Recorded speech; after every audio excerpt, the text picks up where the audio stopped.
Jameson Taillon was the king of Queens, taking a no-hitter into the 7th and issued the longest outing of his career, 8 shutout innings in his second big league start, en route to his first win as a Pirate. And here tonight, the Pirates look to keep the ship going full speed ahead. Here from New York, it's the Pirates and the Mets from Citi Field. And welcome into the booth. Joe Block along with Bob Walk with you here tonight. And the Pirates look to make it 2 in a row against these Mets.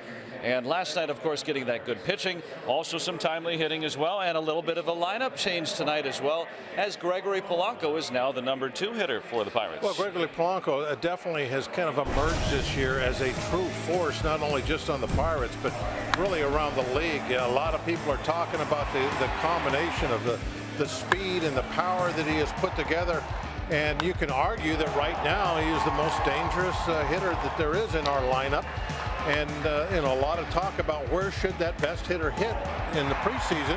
And it was decided it was going to be number 2. So Polanco has now moved into that number 2 spot. And now Andrew McCutchen is the number 3 hitter. What does it do for him?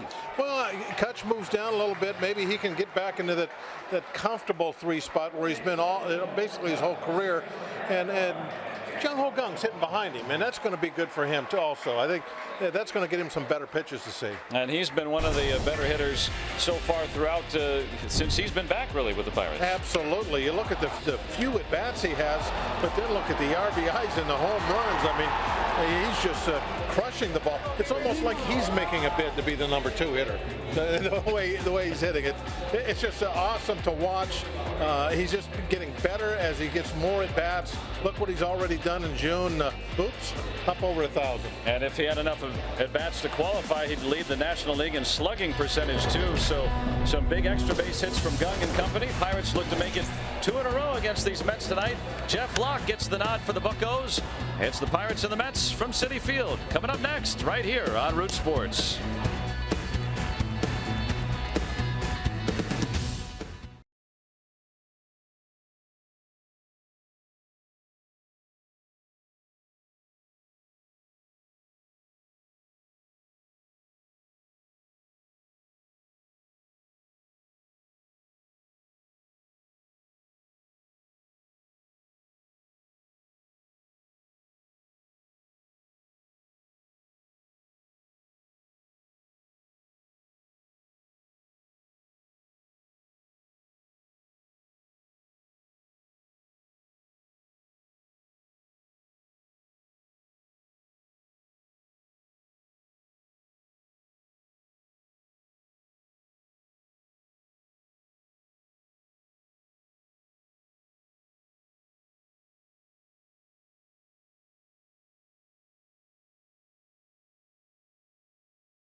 We'll get the start for the Mets tonight with that ERA of 2, 5th best in the major leagues.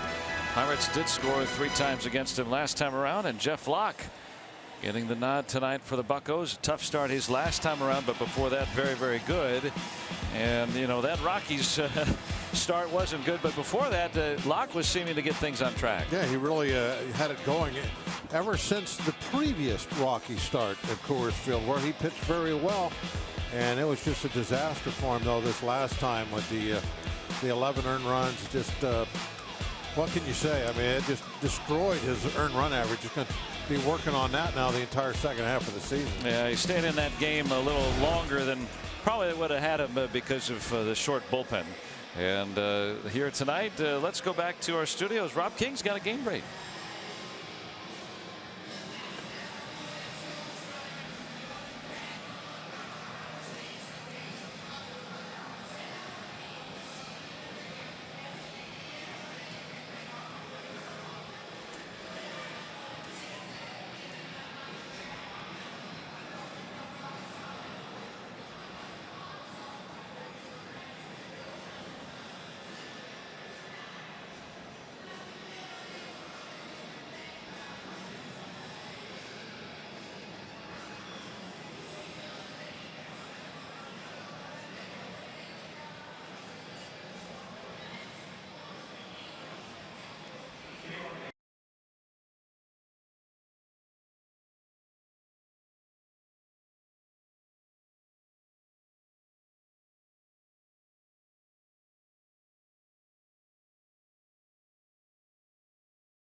It's a great night for baseball here in New York.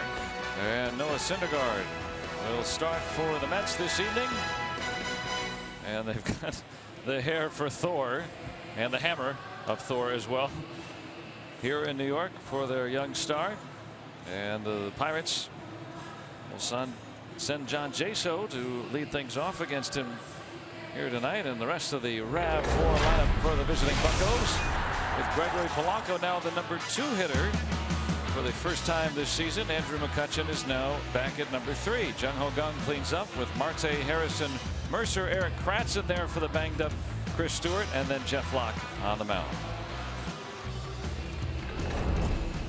Take a look at Thor's numbers, and they are something to look at. He really is in the middle of a fine year. Only 12 walks and 95 strikeouts. That is some impressive pitching in 76 innings. You got to be at your best, both pitching and hitting. Beat Syndergaard. And the defense that he'll have behind him tonight, James Loney, the slick fielding first baseman. Flores, Cabrera, and Reynolds join him in the infield with Johnson, Cespedes, and Granderson. Juan Lagares originally in the starting lineup, scratched because of a thumb concern, and Rene Rivera, the veteran catcher, decent behind the plate for sure. Catching the young Syndergaard. You believe he's just in his first full major league season? It seems like he's been around a while, huh? The Mets have, it's part of their tradition to have that strong, outstanding starting pitching. You go back all the way into the 60s with guys like Kuzman and Seaver, and then you had the Gooden group, and it's just they've always had these strong, hard-throwing young pitchers, and they got them again. 37th major league start for Syndergaard. Average velocity on his fastball this year over 98 miles an hour. And Jameson Taillon last night earning his first big league win in his second major league start. Yeah, he was outstanding. Great movement on his fastball, command of all of his pitches. 8 shutout innings and 2 hits. Ton of ground balls, a lot of softly hit ground balls. And there's one right off the bat of John Jaso. 98 mile an hour heater. Didn't wait. Blasted it right back through the middle.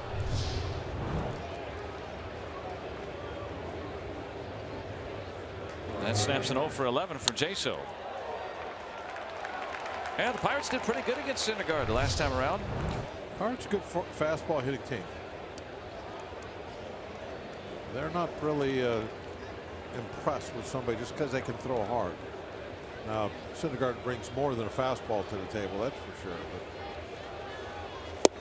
So right away Polanco now in that number 2 spot. Fastball at 100. 297. Tied with McCutchen with the 9 home runs. Leads the club with those 39 runs batted in.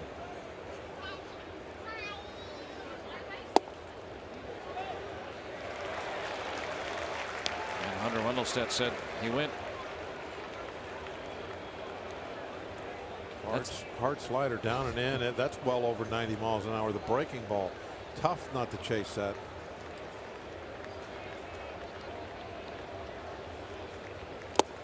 Now 1-2. Now the last time that the Pirates faced Syndergaard was last week. Syndergaard gave up 3 runs in 6 innings. He hadn't given up 3 runs in any start since May the 1st. So Pirates might have as much as you can against a guy of his caliber. Might have his number. We'll see. 1-2. That slider underneath his hands. Yeah, it's unhittable.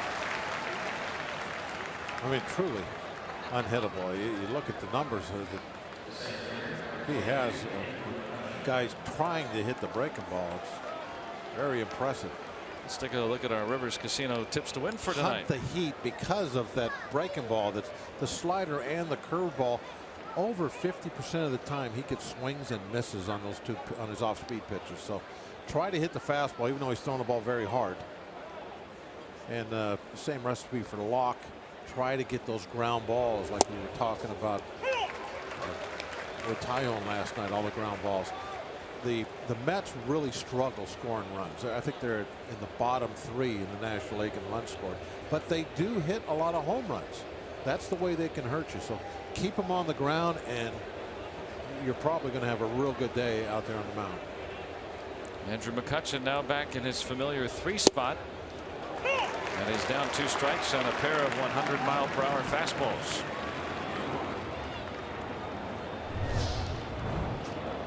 .100 miles an hour, and he's not exactly throwing it right down the middle either. That one, perfect pitch, right on the corner. Jaso with that leadoff single aboard at first. Now 1-2. All triple-digit fastballs. Now Kutch moved to the 3 spot. He's hitless in his last 14. He's hitting 149 in June. So hey, might as well, if you're Clint Hurdle, try to shake things up a little bit. The 3 spot basically is where Kutch has spent the majority of his whole career. He's comfortable there. Got underneath this one. And Cespedes gets the second out. Well, you know, the thought process was to put McCutchen in the number 2 spot on the order because want to get him with more men on base, and he did get slightly more men on base than he was at this point last year. So it was working very well early on. It's kind of subsided a little bit, but still a net positive. But at the number 3 spot, he'll flip with Polanco, who will now presumably see more men on base, and he's been driving them in. So has Jung Ho Kang. That's a strike. Jaso back in.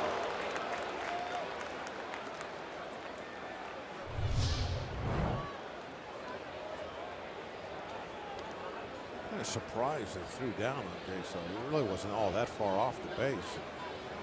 Jaso not really a big threat to run.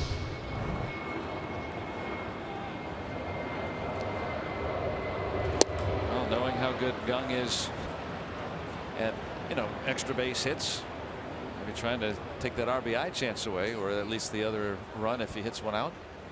Perhaps. Kang is getting more and more respected, as you and I were just talking about before the game tonight.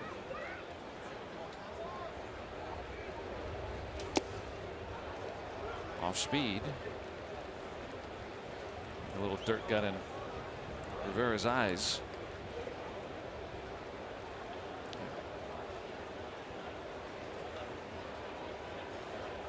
Kang has been able to hit the fastball very, very well this year. Even that top velocity, he's 5 for 9 with a couple of home runs on fastballs 95 plus. So even this is the most interesting matchup for me tonight. These 2 guys. That time ate him up. But he doesn't see a lot of them. 45% of the time he sees a fastball. So most of the time he's seeing something off speed or breaking stuff.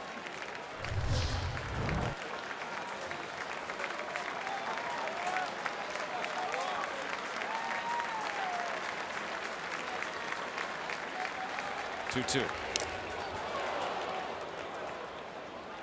There again. Got a piece of that slider. That's a little bit of a victory.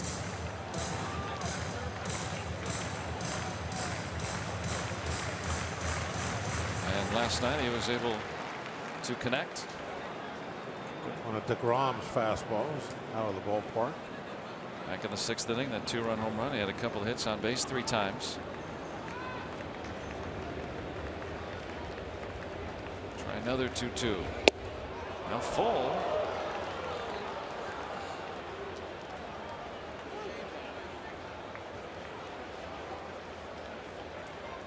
Interesting.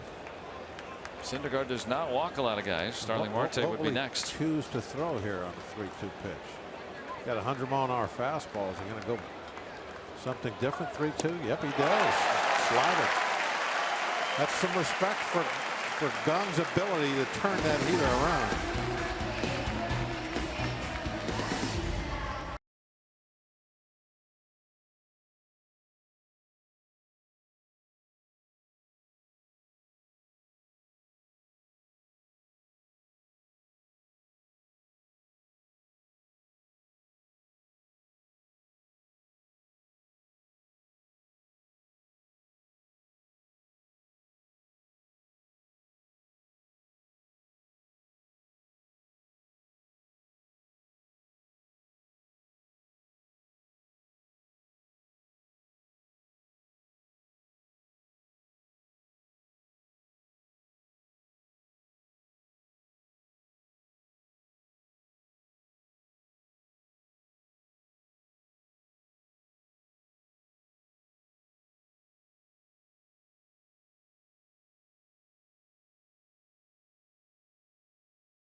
The first, and now the Mets coming to bat. Curtis Granderson and company, one of the most liked players in the game.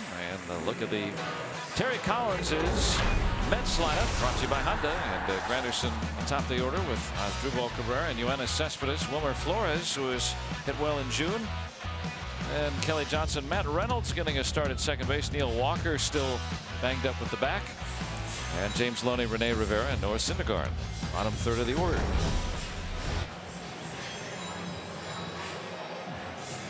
Locks numbers brought to you by Hyundai. As we were talking in the open, that ERA really took a beating, went up about a whole point, I believe. Over a run, yeah. It was in the low fours, and now it's jumped up to the low fives. It's tough. But he kind of had to take it for the team.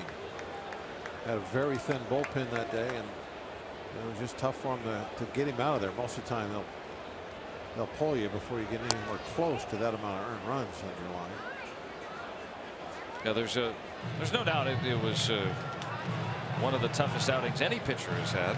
11 earned runs, but what was funny was at one point it was an 8-5 game, and we felt like the Pirates were going to be in that game. Now Locke had to stay in it a lot longer than I'm sure that Clint Hurdle would have liked. But you don't give up 11 earned runs very often. A little floater, and it'll drop in for Granderson.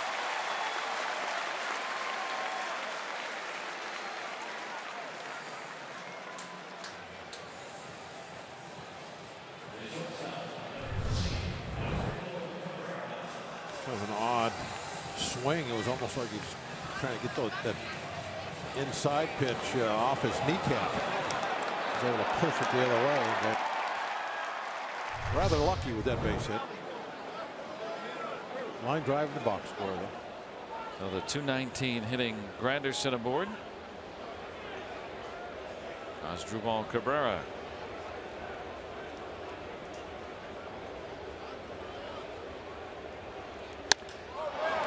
And a base hit.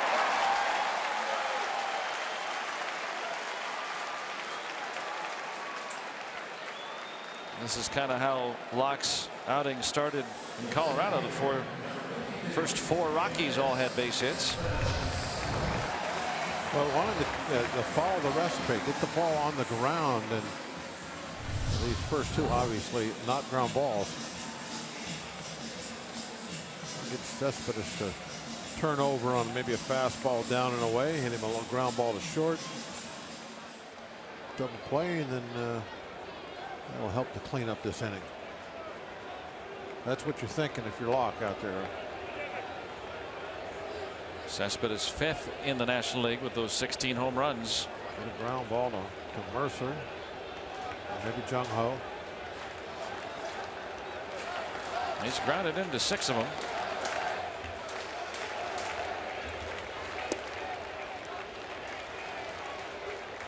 Shows you how good of an outing Tyone had last night.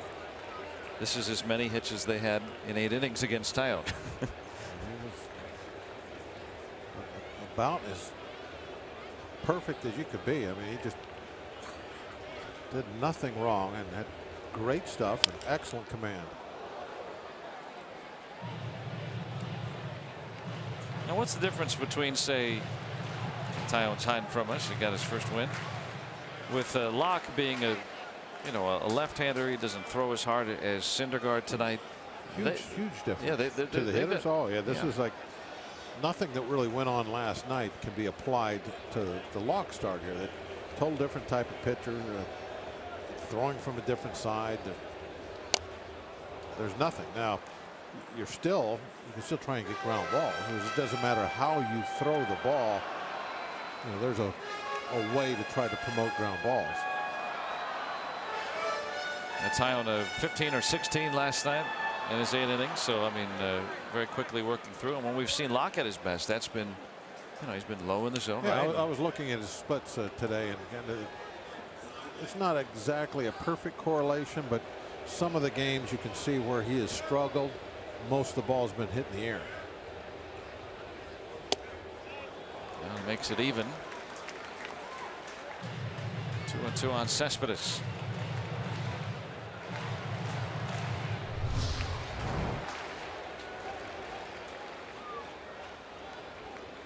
Try to put that baby in on the hands. Go for some soft contact there.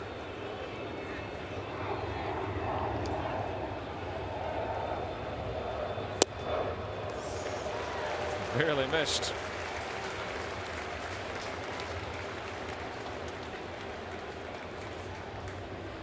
With 2 men on and nobody out, what do you do if you're Jeff Locke?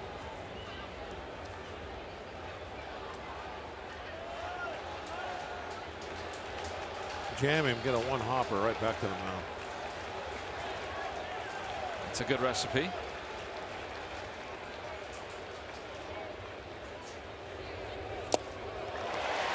Tried the off speed, and now the base is full of Mets.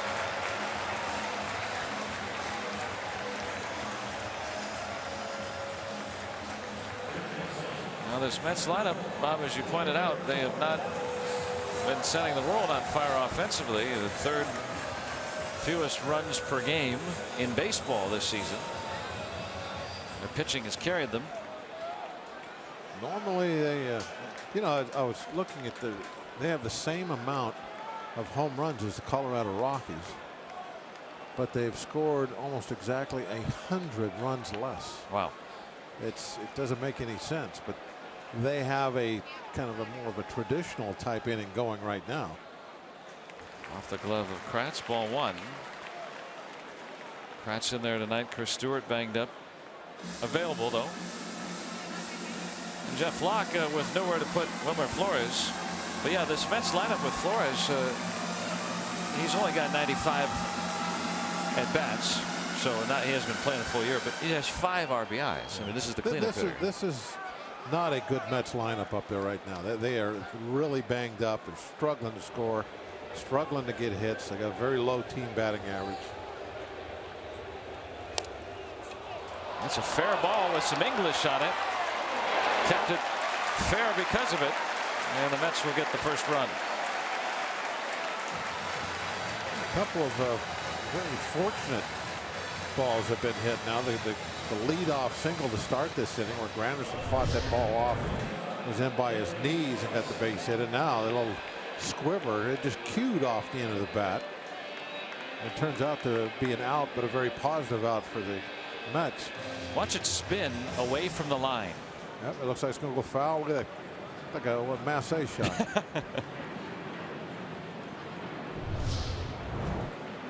And that way they call the trick shots in pool. Yeah. Spin the ball. So RBI number 6 for Flores.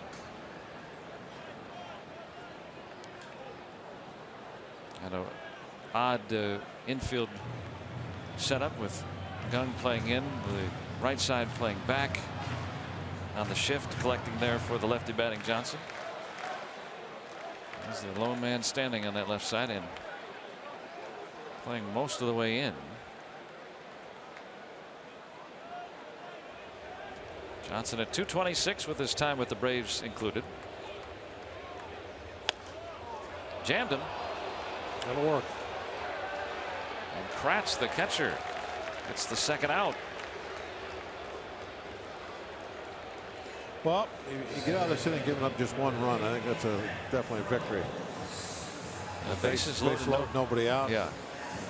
The odds are you're going to give about 2.5 runs up on average. And there's times where it's going to be a lot worse than that. That could be one of those snowball innings where it just gets away from you early. And you got to fight away from that.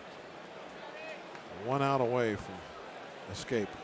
There's the rookie Matt Reynolds. Yeah, you get a little cue shot. Pop out foul to the catcher. Pitch. For ball 1. And we'll see what happens here. But yeah, you get out of that with just the 1.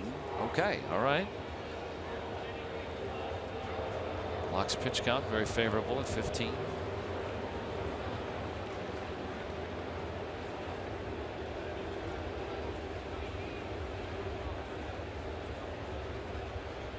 Reynolds in there for Neil Walker. His back has still been balky. Walker has not played since he came out of the game on Saturday. That's why we haven't yet seen him in the series.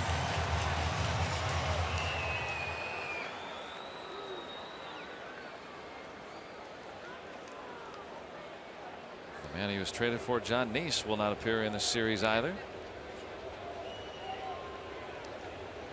Juan Nicasio gets the nod tomorrow. Now ahead 1-2.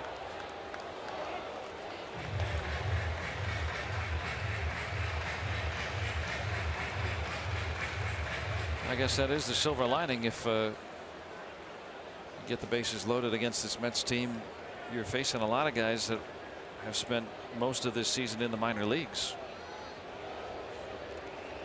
Reynolds with Loney to follow, Rivera. But definitely, like we're saying, it's not a strong lineup, but on any given night, anything can happen. Oh, so sure. You just can't take it for granted. Yeah, they're wearing big league uniforms. Yeah. They got bats. They're standing out on decks or that batter's box. And don't take anybody lightly. Flores drove in the run on that little cue shot up first. They can all be more than capable of hurting you. Like I said, they've hit the same amount of home runs as the Rockies have. Of course, a lot of those home runs aren't playing tonight. They're sitting on the bench.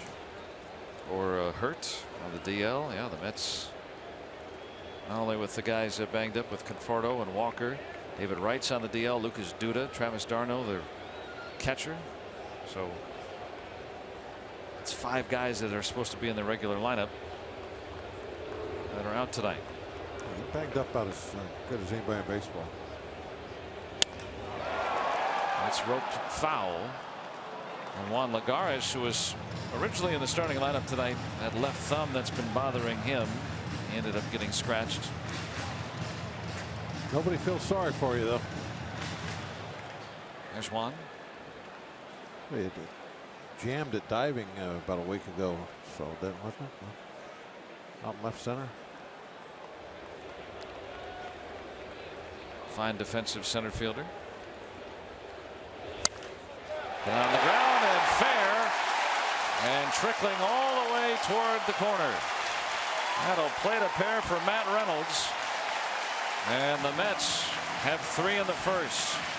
It was just a pitch away from escaping from that first inning and getting away from the crooked number.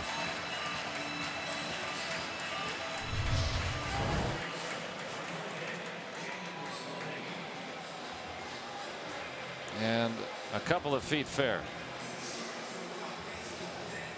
RBIs 4 and 5 for Reynolds. Where he hit it, and anytime there's a base hit out to left field, with a guy at second base, you at least have the shot at Marte being out there and maybe preventing him to score. But when it's put down the line like that, it's just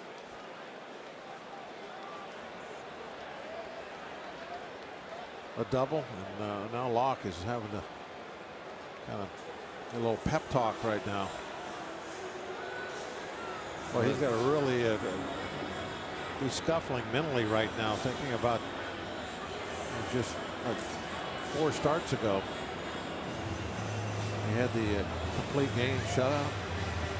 Well, I mean, prior to that start at Coors Field, just in his last start, over an 8-start span, he had an ERA right about 3.5. So, I mean, he'd been pitching well for an extended period of time. Yeah, it really started in Coors Field. Yeah, that's right. Yeah, the first time around. So Reynolds now at second with 2 outs. Which I always thought was kind of odd because he came in there scuffling. And of all places to have to go when you're really scuffling and then have that great game, and it really did put him on a roll. Loney got underneath it, and Polanco is there. That'll be the final out, but the Mets get 3 in the first inning. And so through 1 from Citi Field. 3-0 New York.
Pirates Baseball on Root Sports is brought to you by the all-new Chevy Cruze and your Western PA Chevy dealers.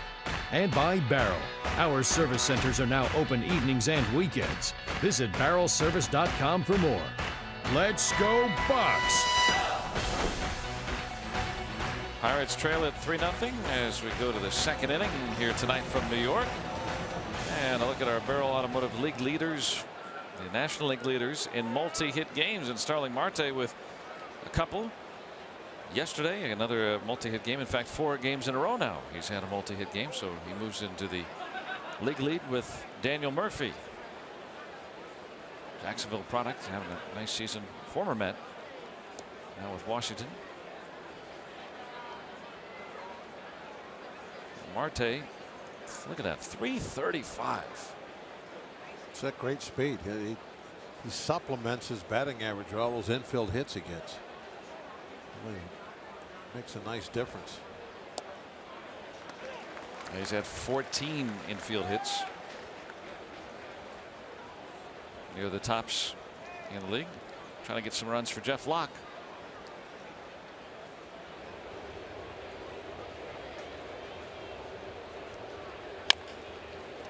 Let's see him run this one out. Oh, made a play of it. I mean, that's a routine ball, right? And pretty much. Almost stole a hit. He was flying down the line on that one. He makes a 5-3 bounce out entertaining. This is a 2-hopper. Wow. And it's bang bang.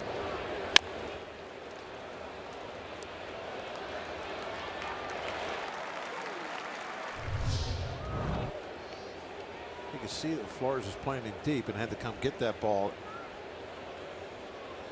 If he double clutches, he's safe. Why he really had, if any problem with the exchange from glove to bare hand, it's base hit.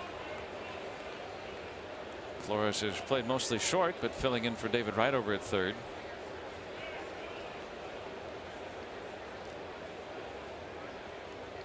Josh Harrison down 2 strikes. Syndergaard has really been attacking in the strike zone, whereas in that first inning in his last start against the Pirates, he was a little bit more, I don't know, trying to find his way. I think might be the way to say it.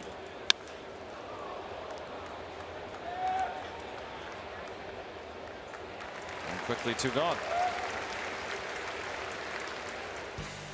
Hey, you can catch the Pirates this summer with the Pirates Summer 6-pack presented by Papa John's. Lock in the best seats and prices to the biggest games of the season. Plus, enjoy a complimentary 2-topping pizza from Papa John's. Find out more at pirates.com/summer.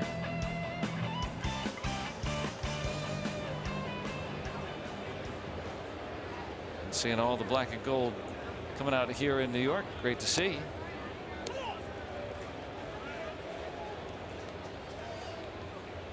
Remember when the Mets had the, there we go.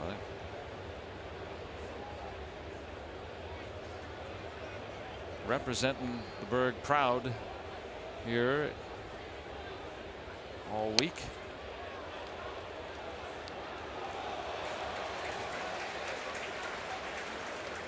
There's quite a few cheers last night as Tyone was tying up the Mets.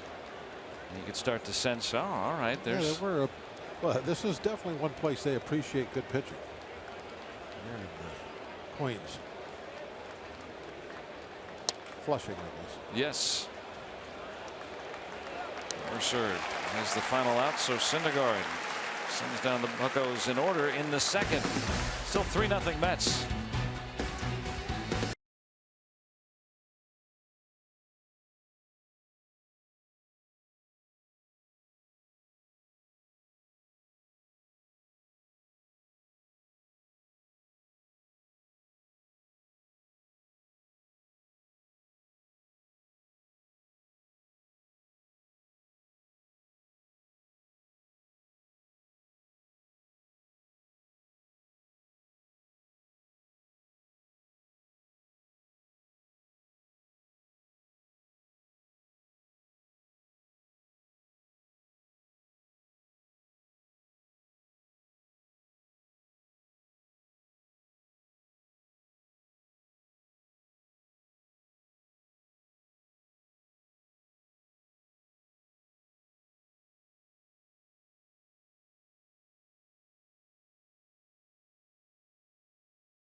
through all the pivotal player movements in Pirates history on a special Inside Pirates Baseball, loaded with earth-shattering deals that involved Hall of Famers, built playoff contenders, and finalized championship teams. Count down our Pirates' 10 great trades on Inside Pirates Baseball tomorrow at 6, right here on Root Sports. And a 3-0 Pirates advantage on the UPMC scoreboard. Beg your pardon, the Mets are on top. Shows you how often the Pirates have had it on the Mets. They've won 10 out of the last 11 on New York. The Mets up here early. I wonder if they will talk about the great deal that brought you to the Pirates. Well, me getting released by the Braves. And then acquired on April 3rd, 1984. You became a Pirate for good. I was acquired. No, I was just out there looking for work. They took me in.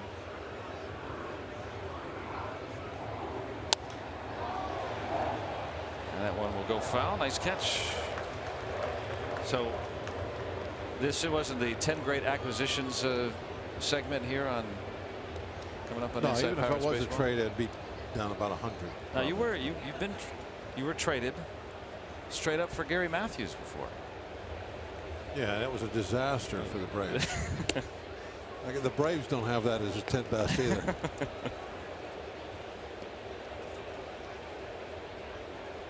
So you've been a Pirate for since '84, 32 years, because that fateful day. One of the best decisions they ever made, as far as I'm concerned.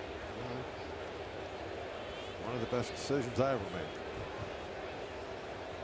I was going to Johnny saying, Johnny, I don't know what to do now. I don't have a job.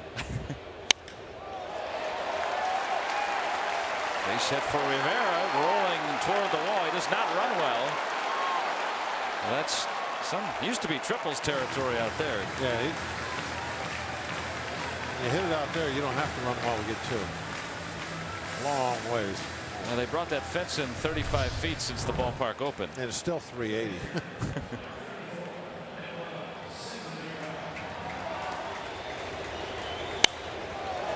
So Rivera hitting 143 coming in with the Mets' second extra base hit of the night. Thing is, with this Mets pitcher, you're not out of the woods when you get to face Syndergaard.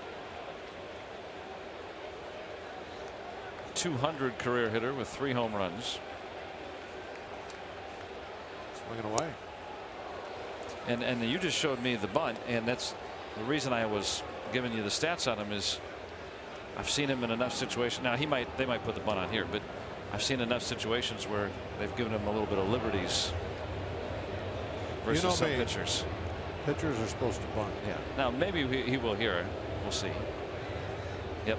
I'll give him one swing.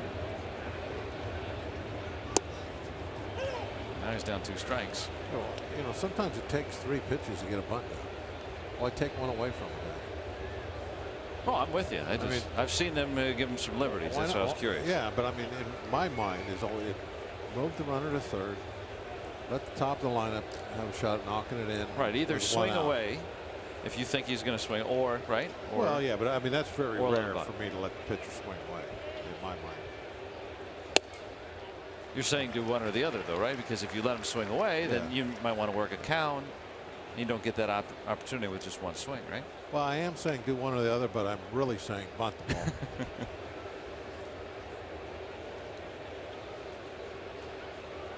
Now, if he bunts foul, he strikes out with 2 strikes on him. So they took the bunt off. Yeah, waste of an out. Let the pitcher hit. And the Bucks and PNC Bank teaming up to offer Pirates fans a special deal, $5 on savings on select Sunday through Thursday tickets, plus $5 in loaded value. Good for concessions and merchandise at PNC Park. Plus, you can use your PNC Pirates Affinity card to purchase tickets. When you do that, and you get more details at pirates.com/piratescard. Find out more all about it. So now back to the top for Granderson. Base hit back at first.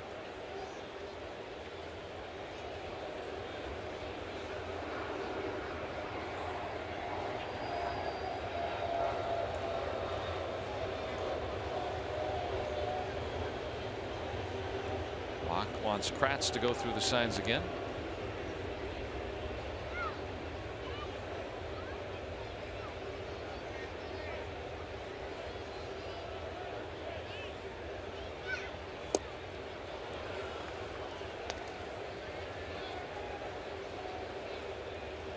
Eric Kratz just joining the ball club. I'm sure it's been a whirlwind for him, trying to get adjusted to knowing how to call the game for these particular pitchers. He's got plenty of experience catching.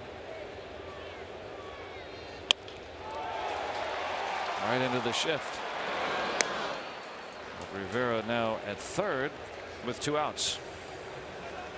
You never know what would have happened if they would have bunted him over, but if he would have hit that same ball, they got to run.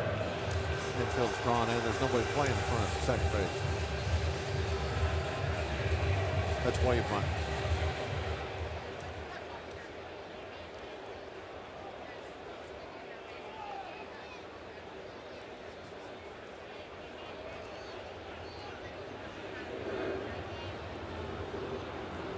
Cabrera with a base hit back at first.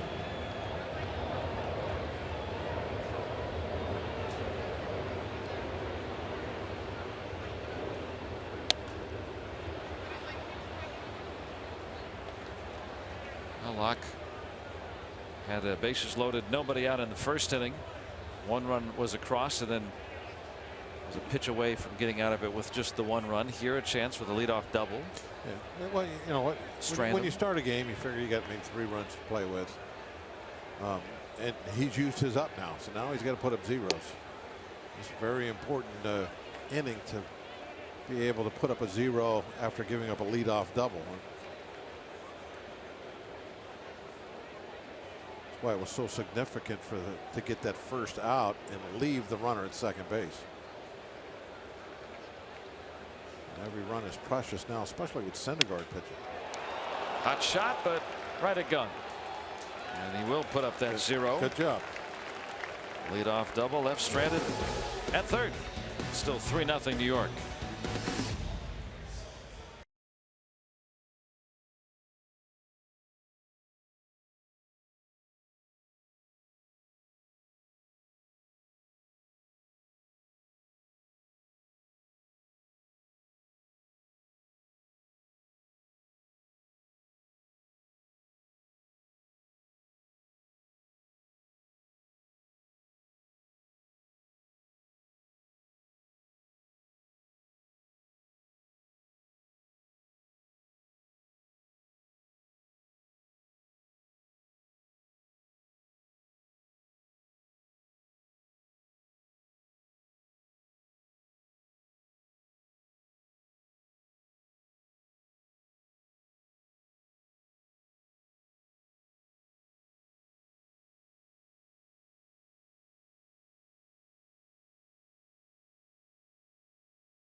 Mini Let's Motor player profile, and the Pirates first round pick this year, Will Craig, who was taken 22nd overall out of Wake Forest, named the ACC player of the year last year, and a finalist for both the Golden Spikes and Dick Howser Award. He hit .379 with 16 homers, 66 RBIs in his 55 games. And back in high school, teammates with current Tigers pitcher Daniel Norris at Science Hill High School in Johnson City, Tennessee. I've been to Johnson City. Welcome in Will Craig over the phone here tonight. Congratulations on becoming a Pirate. Thank you. It's great to hear your voice and great to meet you. And as Eric Kratz will fly out to start the third. Will, why'd you want to sign so quickly? It's always been, my dream to start professional baseball, and I figured sooner the better. And the season getting underway in the next few days, I want to be out there as soon as I can. Well, I think it's really great that you're signed so quickly, and now you can get out there. What's the one thing about professional baseball that you're looking forward to most once you get that uniform on and start playing every day? Pretty much like you said, playing every day. I love playing the game. It really enjoys me, and I really enjoy it. And it's a great feeling to go out there every day, and to focus on baseball as my job. It's a great thing, and I'm really excited to start. And then you've been drafted as a third baseman. You great hitting numbers. You also pitched a little bit as well. So what was that experience like for you when the Pirates drafted you and you knew you were going to be able to be a hitter? Because I think some teams were looking at you as a pitcher as well, right? Yes, it's definitely one of the things that I'm really excited to do is to focus mostly on hitting. And so being able to pitch in college and in high school was an honor, and I was able to help my team move as far as we could in the postseason. But overall, it's been a great experience just to be able to play third base, and hopefully I can do it for a long time. Is there a major league player now that you really respect and maybe are going to try to model yourself after? Yeah, I'd probably say Chris Bryant's one of the ones I would definitely model myself after. I mean, very versatile guy. He plays a lot of positions for the Cubs, and he's a good hitter. Or he's a great hitter. He's had his share of ups and downs, but he goes out there every day and plays as hard as he can. He's a good defender. He's a good offensive player, and from what I've heard, he's a pretty good teammate too. So that's probably one of the guys I'd really like to model myself after. Pirates first round pick Will Craig signing today with the Pirates, joining us on the phone live. And what are you looking forward to most about playing professional baseball? Probably just the everyday aspect of going out there and playing.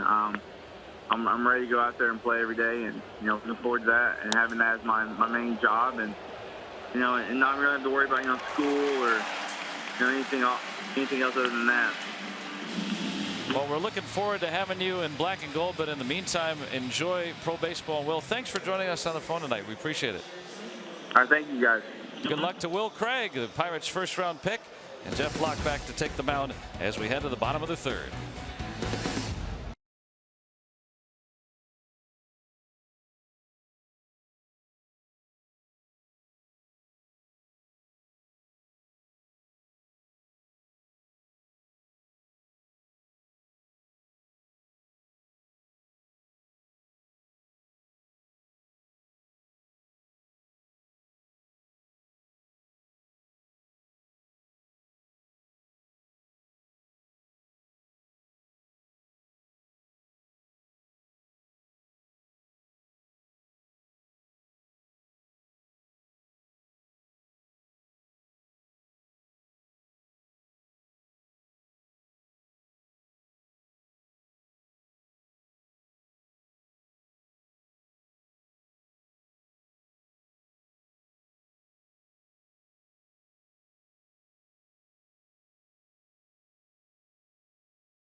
Third, thanks again to Will Craig, the Pirates first round pick, for joining us last half inning. Now let's take a look at some of the Point Park tweets welcoming Will Craig to the Pirates. And indeed, Sean says the same thing. That's how you can follow Will on Twitter as well. And he'll be joining the West Virginia Black Bears. Zach, excited to see him in Morgantown. So is Dan O'Brien as well. as a Sunday opening day. So just a quick drive away from all of our viewing audience. Cespedes. One pitch, one out for Jeff Locke. It's such an adventure that Craig is setting out on right now. That just the beginning of just an incredible. He doesn't.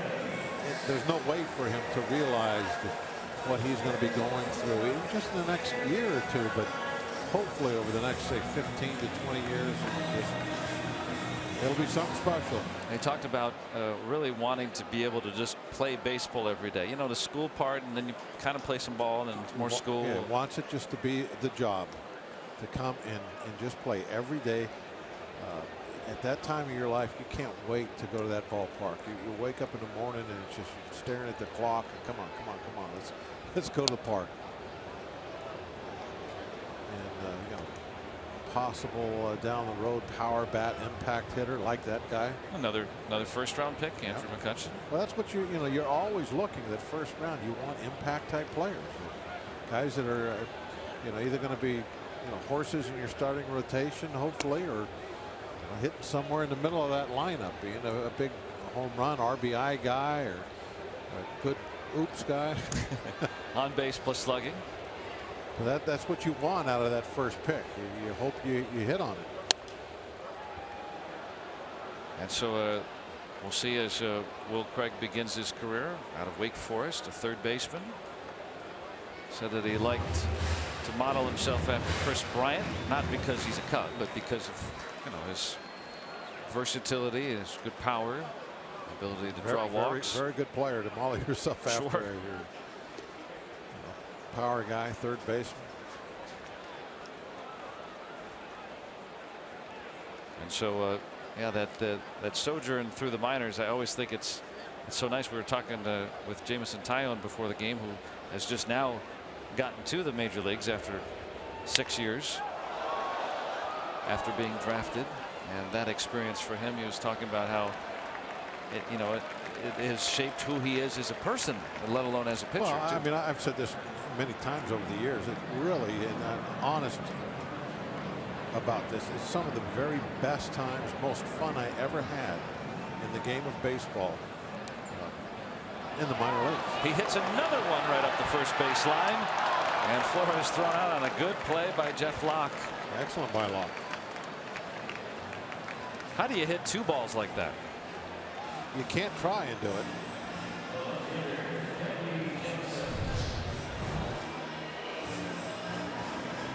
Now that one also with some English on it. Wow, that's incredible.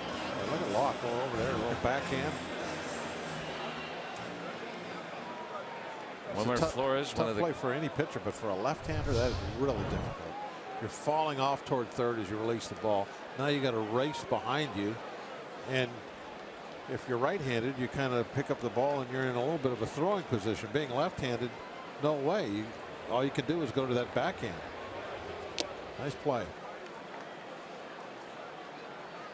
One of the greatest billiards players of all time, Wilmer Flores. Who knew?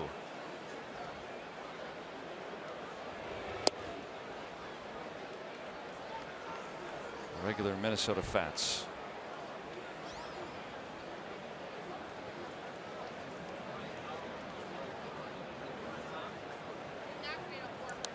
Kelly Johnson hits this one a long way to right center, and no doubt about this one.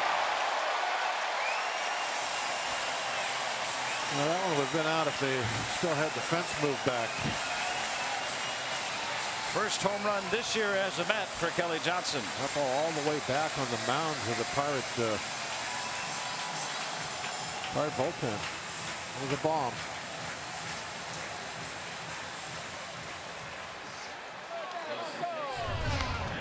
This is what the Mets have done a lot of this year, the solo home runs. Fastball. Johnson just goes down and gets about knee high, it looked like.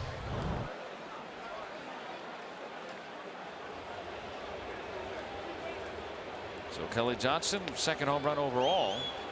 And as you pointed out, Bob, yeah, the new dimensions that were changed last year here, that doesn't matter out there in right center because The former wall at 415 feet. That still would have been enough for that. Doesn't matter how far they go, though. Just one run. Statcast says that was 437 from Kelly Johnson.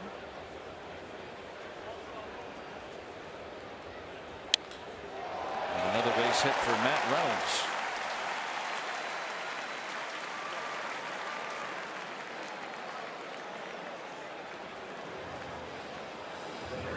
And that 2-run double with 2 outs back in the first. All this coming with 2 outs here for the Mets in the third.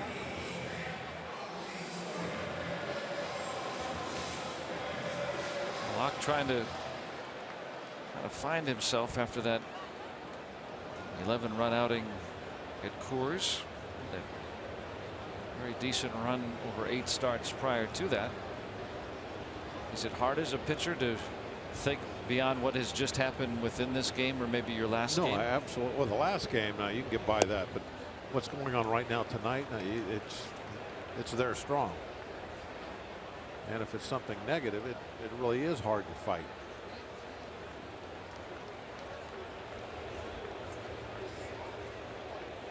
Yeah, it's just the same thing though when you got it going good. You don't want to be conscious of the fact, oh, I'm pitching so well. No, just don't think about it. Just let it go. Your subconscious, the autopilot part of your brain, it's got your mechanics all straightened out. Just don't get in its way. Just let it flow.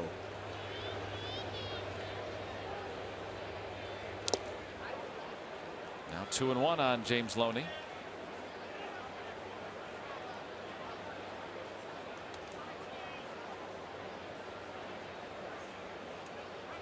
Clint Hurdle 2 wins shy of 1,000 in his career.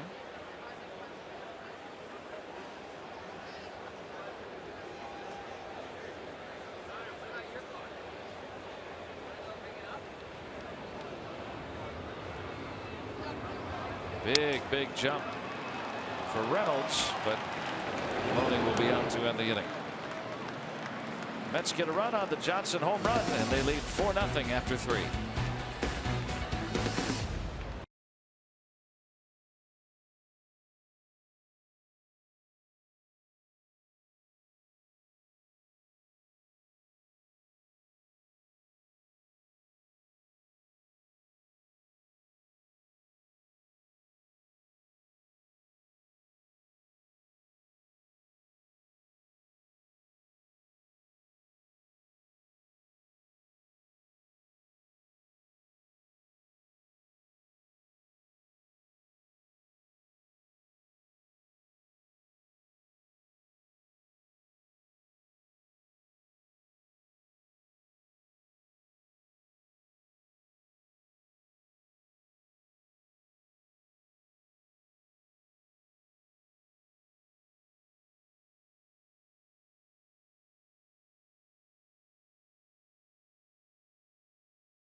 It's Mikowski. Well, an inning ago, we were talking to Will Craig. The Pirates' first-round draft pick, some good stuff you're going to hear from him from the minors. Speaking of good stuff from the minor leagues, we get some out of Altoona and T-Mobile's greater coverage of baseball, and it's regarding Austin Meadows, who last night set the Altoona Curve franchise record by extending his hitting streak to 22 games. He breaks a record set by Kevin Sefcik back in 2002. As we get a look at the numbers, what he's done both during the streak and the season, both super impressive. And Pirates farm director Larry Broadway told me that he stayed committed to his plan and he's been aggressive with it. good things happen when you swing at pitches in your zone aggressively, and he's doing that right now. So this is impressive stuff from Austin Meadows. He was the Pirates' first-round draft pick, one of 2 high picks they made back in 2013, starting to pay dividends as they head toward the upper levels of the minor leagues, Joe and Bob. And for Austin Meadows, you know, you saw that almost averaging an extra base hit per game during this streak, hitting over 400 for about a month after he got hit in the right eye with a pitch and had that orbital fracture back in spring training. So great to see him not only healthy but really excelling now. It's just a great system that they've been able to put together. Neil Huntington and you know, and everybody that helps throughout the scouting and player development and the whole deal. The pipeline that they've put together now it's just a pleasure to look down there and see the quality of the players that are coming up. Of course, Meadows, one of those main guys at this point that we'll be talking about for the rest of the season, and maybe by the end of the year move up. Got to keep those guys coming. Another one of those impact type players, maybe middle of the lineup type hitter. That's what's really impressed me, is that the Pirates year after year, not only in the postseason or contending for it, and then here comes the pipeline. Here's another guy. We saw Tyone last night. Who's next? It's Who's next? very Who's difficult next? to do. The more success you have at the major league level, and your draft positions all move down. Not just the first round, you're drafting lower in every single round. So it's a little more difficult now to keep that pipeline going. But so far, so good. And that's what the Mets have done with Syndergaard and some of their young pitching, trying to get them all to come up around the same time. Josh Bell homering today down in Indianapolis, first baseman.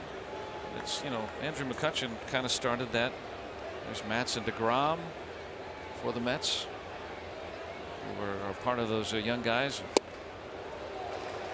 When McCutchen came up, that was kind of the first, all right, who's next? Who's next? And everybody keeps, you keep seeing that trickling of talent coming up for the Pirates, and now these guys are the regulars. They're not just prospects anymore. You need the pitching too. Cole, the impact that he was able to make is absolutely huge, and you still have to add guys for certain areas that you don't have. And Pirates have been pretty good at that too. They've found guys like A.J. Burnett.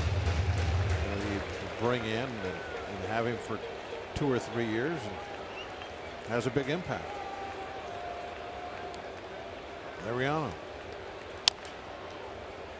That one's foul. And the more guys that you have, especially in the smaller market where they're making the minimum or early in their arbitration years, you can afford free agents. All right, let's extend Francisco Liriano because we've got some guys making the minimum or close to it. And really all teams have to operate that way, but especially smaller market clubs. I mean, the Mets are no exception. They're in New York. They were able to sign Yoenis Cespedes to a very rich 3-year deal because they've got a lot of young pitchers that are making the minimum or darn close to it, so they can bring him back to anchor their lineup. Bring in Asdrubal Cabrera. It's a giant puzzle. Not easily solved either. You have to balance your resource allocations. A complex job.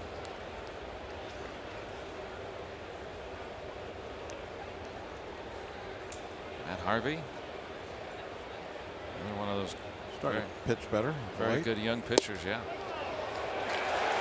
And McCutchen down on strikes, back-to-back Ks. 101 on that fastball.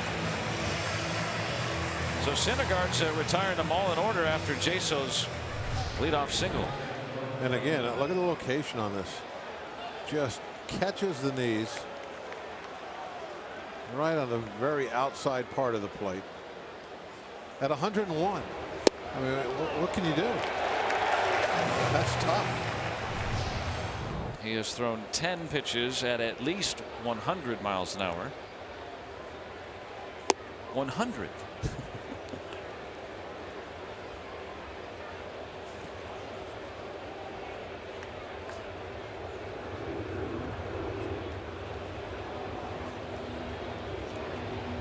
Syndergaard given the number 34 when he was brought here, and so was another Texas fireballer when he broke in with the Mets, Nolan Ryan.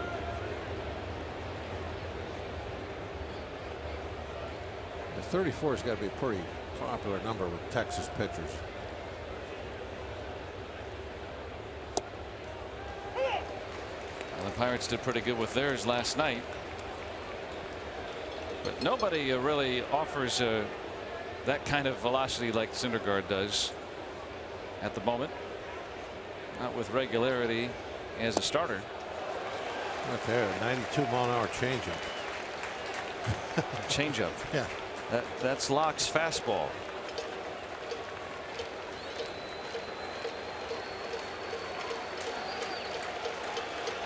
He's from a different world, Syndergaard.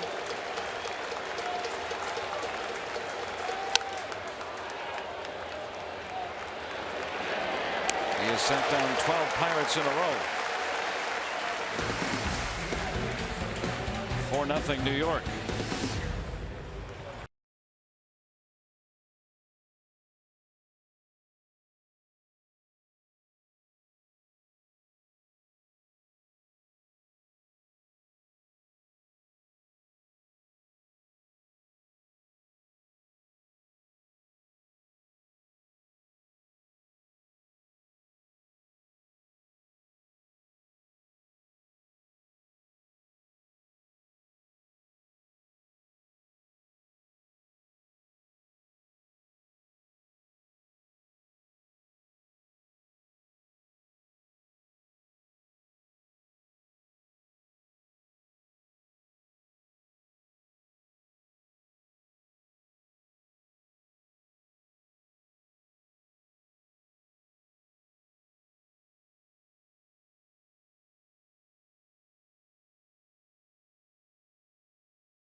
It's time for the Toyota RAV4th inning.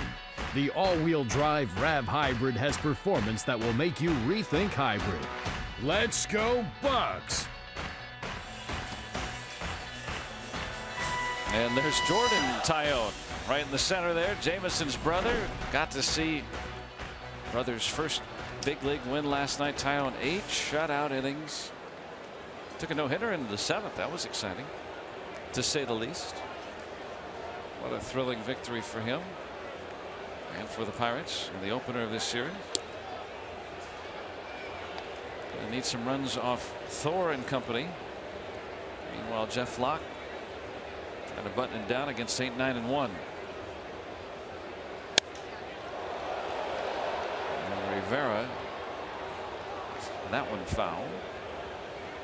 Doubled back in a second.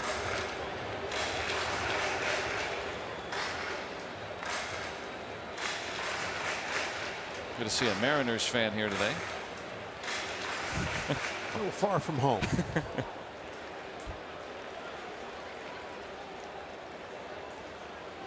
Just a general baseball fan, right? Trying to take in a baseball game. You do know that the Mariners are one of the better teams in the American League. Oh, I love when you tell me that. Oh, yes. And but in fact, they're in the American League West. You always tell me that. Rivera down on strikes.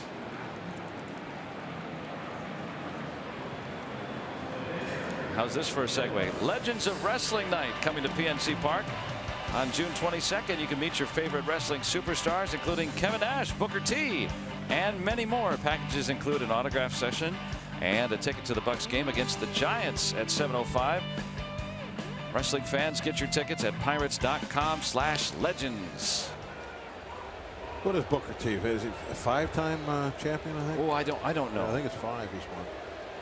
I've been at best a casual observer, more as a kid.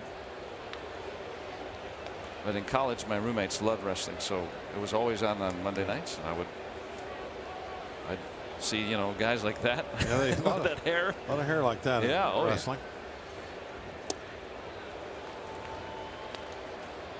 Thor can't make any contact with that. Now, you were telling me earlier all the different things Thor is in charge of. According to Wikipedia, which we know is always accurate, but this, in Norse mythology, Thor is a hammer-wielding god associated with thunder, lightning, storms, oak trees, strength, and the protection of mankind. Pretty much does it all. It's a lot of responsibility for Thor and Thor Jr. Yeah, there's a part of the. When you have that much going on, you need helpers. Yes. So, oak trees, though. I didn't know that. Yeah, oak trees. He's in charge of oak trees. Yes. Specifically.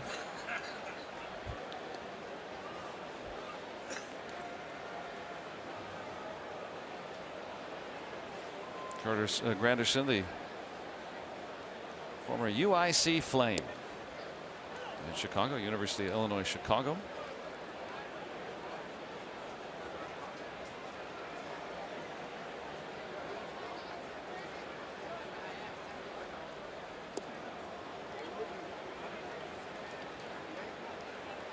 Locke trying to go for his first 1-2-3 inning tonight.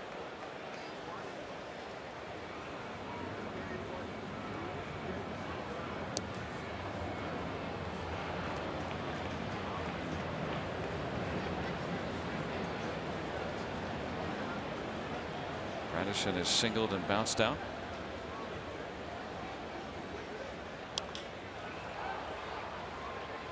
And he's going to get it. A 1-2-3 frame for Jeff Locke. Now the Bucks bats need to get going against Noah Syndergaard.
As we get a look at the UPMC scoreboard, 4-0 Mets as we hit inning number 5. Taillon with the stellar performance last night, 8 shutout innings.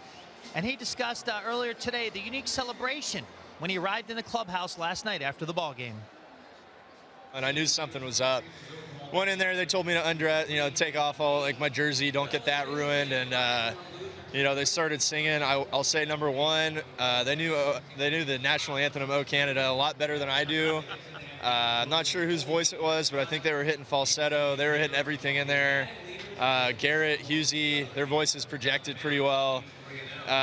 Really cool. I mean, this clubhouse has a lot of really nice guys. They've made me feel really comfortable from the first minute I've been here.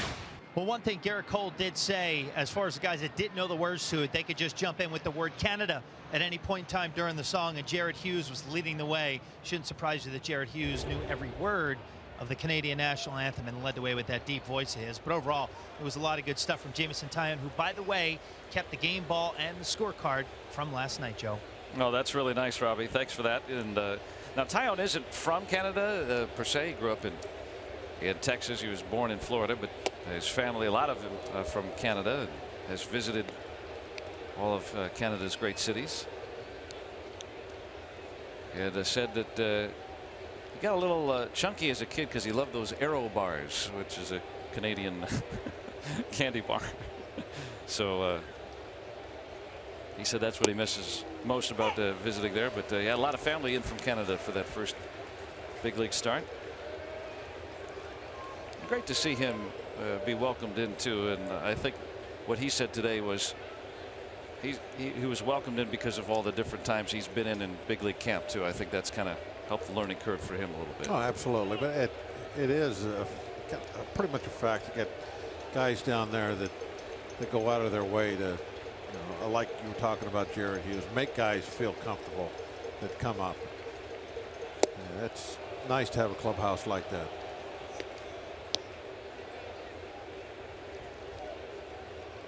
A.J. Schugel starting to get up.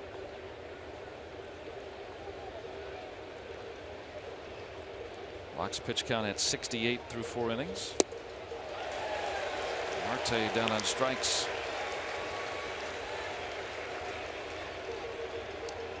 Let's look at our Quicken Loans Rocket Arms and the Mets pitching staff leading baseball in strikeout to walk ratio. And what does that mean? Well, it means that you don't allow a lot of free passes, and you don't allow a lot of guys to even put balls in play too. Absolutely. Jacob deGrom. Tops in a lot of different areas or close to it. Hard hit, but right at Loney. 14 in a row sent down after the leadoff hit by Jaso. Good thing Jaso swung at the first pitch of the ball game, huh? I'm liking the fact that we got a hit up there, because right now so we're standing like an oak tree out there. He is wielding some lightning from that arm of his, summoning the skies and some of his other Norse gods.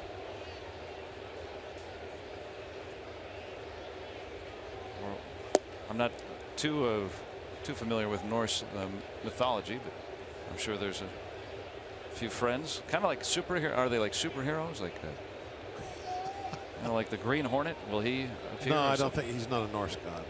Yeah.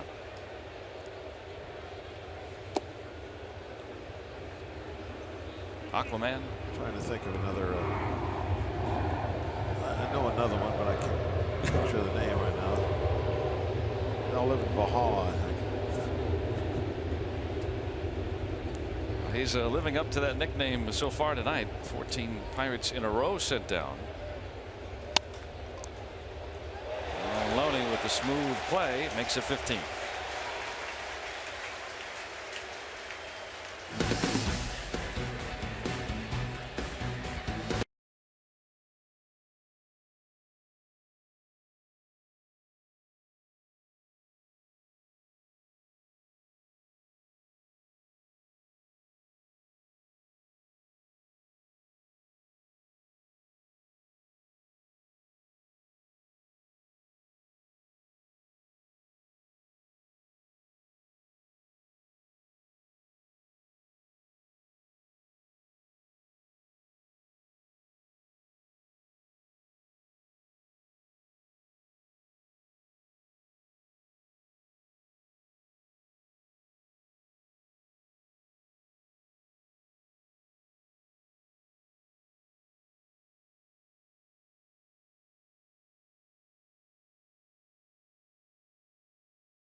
second standings, and so now the Cubs are 9 games ahead of St. Louis, 11 ahead of the Bucks, and the Cubs and Nationals both scoring in that 12th inning.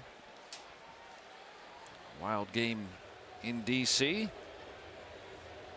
Here it's 4-0 New York.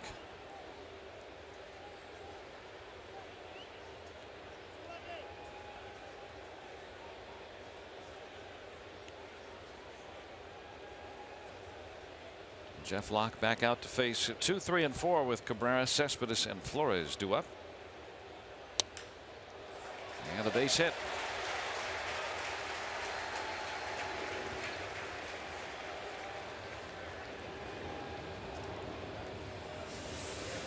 And you can follow the Pirates baseball live with MLB.com @bat app and stay up to the moment at any moment with game day, live game video highlights, StatCast, news, and more. Download MLB.com @bat, the #1 app for live baseball on your phone or tablet. Now Yoenis Cespedes has walked and lined out. 3 first-inning runs for the Mets. Neil Walker not in there tonight, still having some back concerns. Mets have been banged up. One of those bats that they don't have in that lineup. Walker really doing a great job with the long ball this year, especially right-handed. Yeah, that's what's been really interesting, is that his numbers against left-handed pitching have soared this season.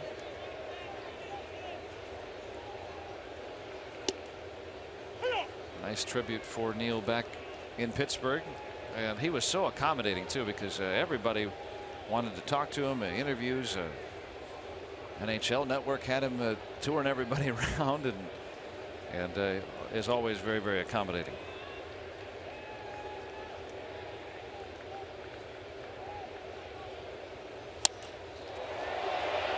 Roped into left.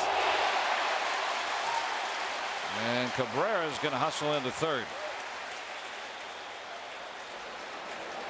Kind of caught in between for Starling Marte. And Marte catch that in the face?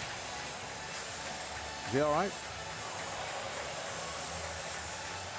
That came up as he was trying to decide. Mercer's trying to get the attention of the dugout. They need somebody to go take a look at him. Now let's see where. Oh my goodness! Yeah, it hit him right in his left eye. And Todd Tomczyk out right away. Just right underneath that left eye and the cheek. Well, he didn't move too much after throwing that ball in. You could tell he's been dazed a little bit. That's a base hit for Cespedes. See, it's already starting to puff up a little bit there, like he's been in a prize fight. That's a little mouse underneath the eye.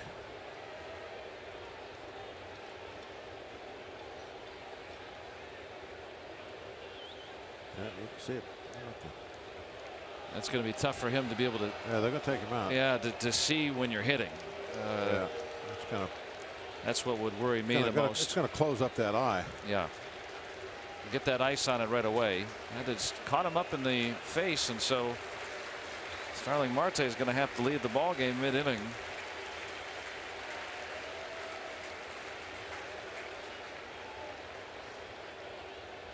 It looks like at least he's in good spirits, but all coming up and hitting him just beneath the left eye.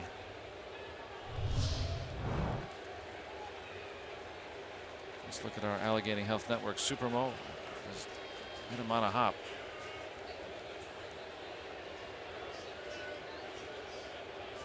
The ball looked like it must have had some top spin on it or something. You could tell he was surprised that the ball went down. Matt Joyce is going to come in and play left field.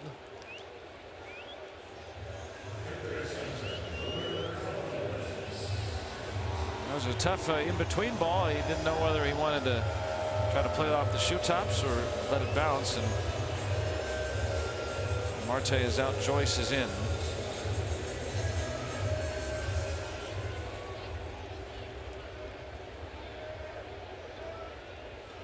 Wilmer Flores, who has cued a couple of balls up the first base line tonight. One good enough to drive in a run. Infield in. Here with nobody out in the 5th.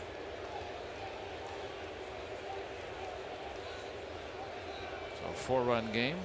Rather come to the plate than kind of twirl 2.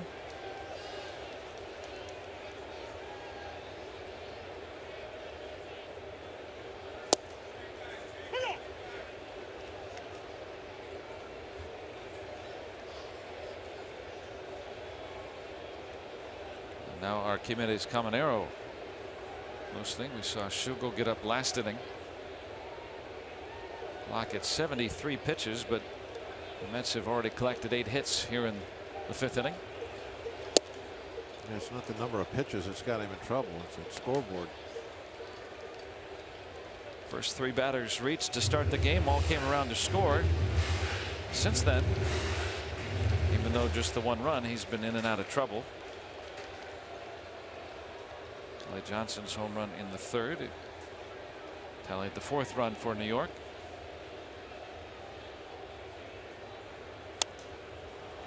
Another little poke from Flores, and that's going to play to run. Cespedes streaking to 3rd, and he'll get in standing. Wilmer Flores with 2 RBIs tonight. And it's 5-0 New York. There's a nice read by Cespedes. It looked like Polanco, as he's coming in to get this little flare, he's got the glove up trying to make Cespedes think that he's got a shot at making this catch. So he's had 2 RBI at bats tonight. He's hit a couple. Put the glove up there. He's trying to slow Cespedes down, but Cespedes knew that he was not going to make that play. So he's able to get to 3rd base. It's still nobody out. The infield will have to stay in. And Clint Hurdle coming out. Not hit all that well by Flores in terms of strength, but it was hit where they ain't. And so the Mets with another run. Jeff Locke done here in the 5th.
Rated telecast is presented by authority of the Pittsburgh Pirates and may not be reproduced or retransmitted in any form, and the accounts and descriptions of this game may not be disseminated without the express written consent of the Pittsburgh Pirates.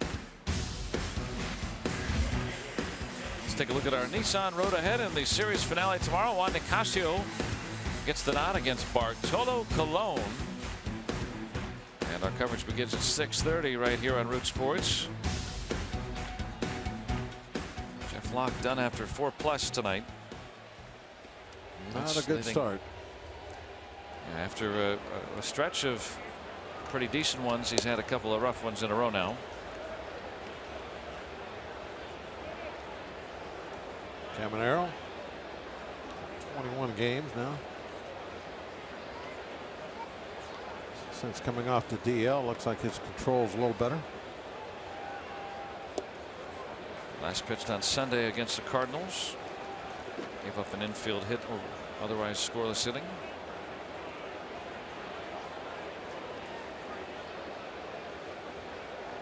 Infield halfway in the middle.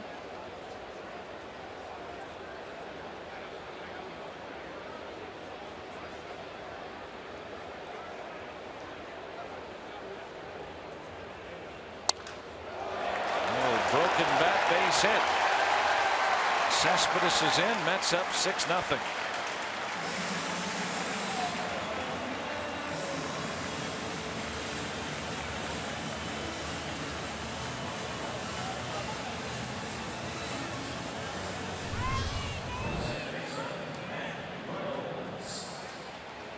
Little flare. Ball actually out of the strike zone low.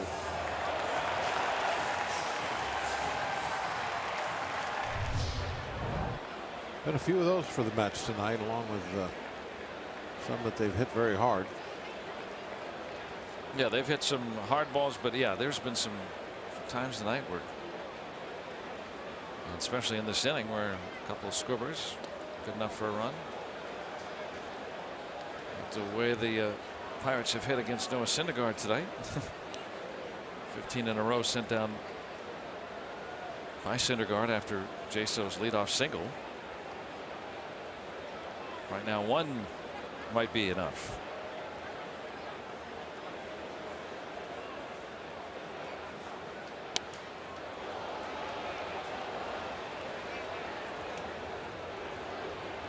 Reynolds has had a good night with a double and a single.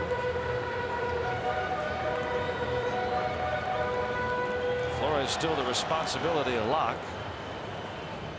Johnson the trailing runner. 4 singles for the Mets here in this 5th inning. Still nobody out.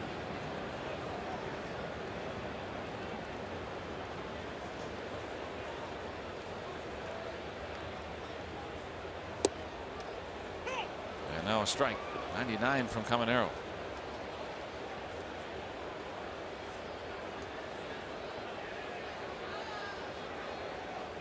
Caminero throwing pretty hard, just like Thor.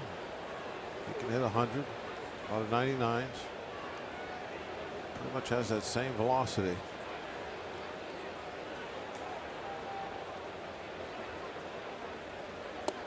And he struck him out.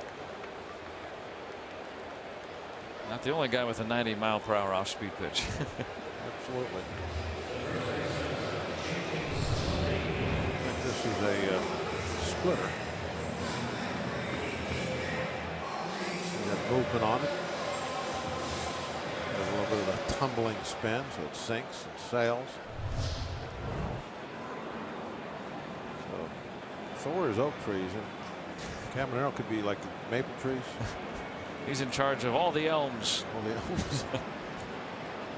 You gotta have a good fastball, apparently, to be in charge of a tree. Yeah, tree, a symbol of strength. Yep. We have to come up with a name in mythology. Well, the only one I could think of was Loki. Well, he is named after a Greek mathematician, right? Loki? Or no, Archimedes. Oh, yeah. Archimedes Euclides, for Euclid, Caminero. That's his name. Mathematicians. So maybe that's it. He's the god of math. Who's better at math, you think? Caminero or Wayner? Well, John Wayner is pretty good at math. But Caminero's no slouch either.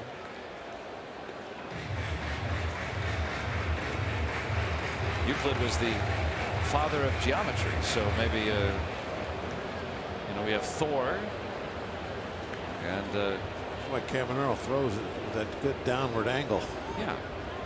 There's John Wayner on the left, terrific mathematician at Indiana University. That's what he studied. He studied math, a math major.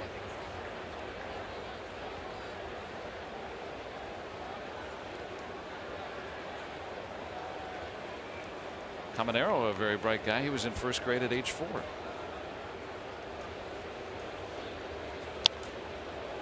So maybe Euclid. Well, we got Thor and Euclid, right? Yeah.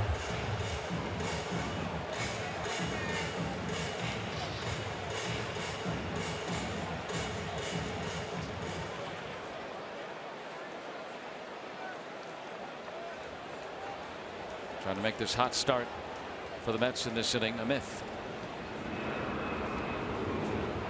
Double play gets out of it.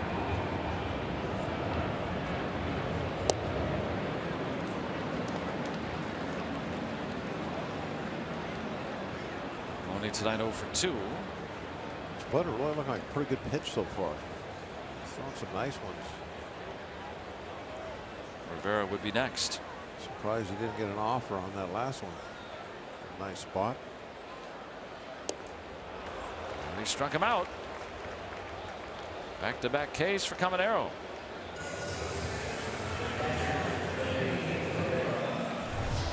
Watch the sputter again. Watch the movement it has the little sink and a little tail at the end. When you split your fingers, you take the backspin off the ball, and because you don't have the ball spinning as fast as it normally would, it loses some of the aerodynamic lift, and gravity can do its magic on it a little easier, so you get that drop. You get that real fast spinning backspin, and it keeps that ball a little higher than normal. That's why you see those balls when they're hit really hard out to the outfield that have backspin, they carry a lot further. It's one of the reasons that Marte's throws carry so well from left field. Not only does he have a strong arm, but he's really good at staying behind the ball at release and putting that real nice backspin on it. And all that applies obviously to pitching.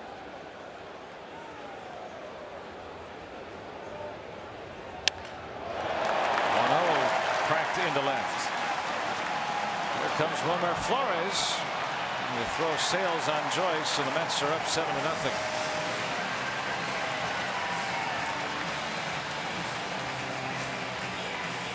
RBI single for Rene Rivera.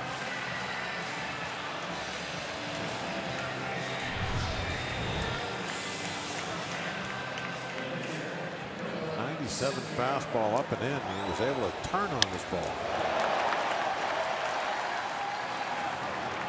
Joyce just does not have anything like Marte's on him. As you put it, let that one sail on him. Marte leaving the game in this inning. So trying for a ball, and it came up and hit him right underneath the left eye, and the cheek was starting to swell pretty good, so they took him out. So the book closed on Jeff Locke, 7 runs and 4+ tonight. That ERA goes up to 5.92. Boy, it went up more than a run and a half in 2 starts.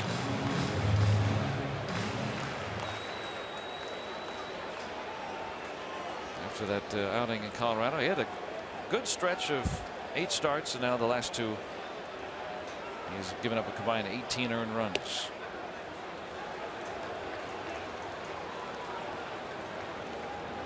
Syndergaard this season has not given up 18 earned runs.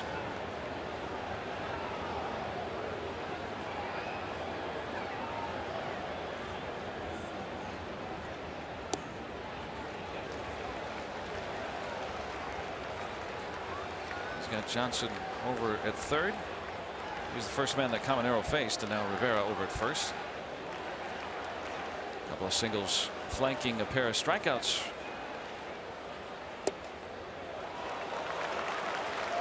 Now he's gone full on the pitcher, Syndergaard.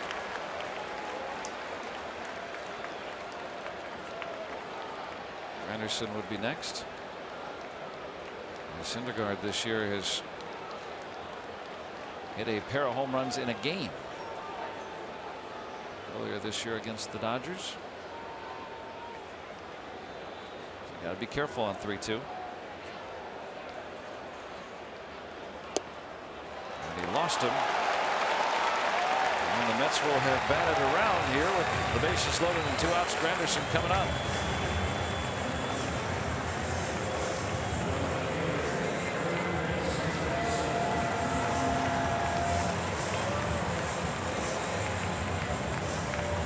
Ray Searage try to calm down Caminero and see if he can get him out of this inning here on this warm night in Queens.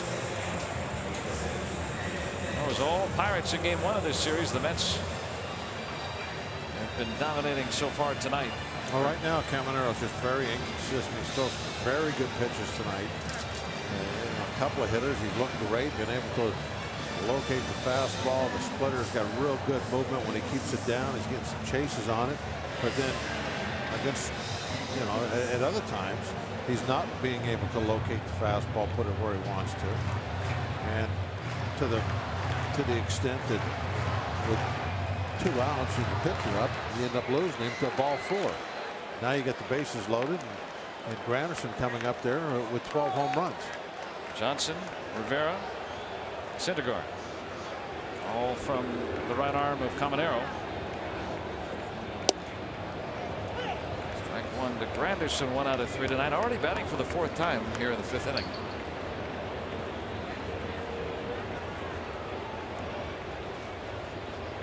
Pirates meanwhile offensively, 15 in a row sent down by Syndergaard. Stopped by Kratz.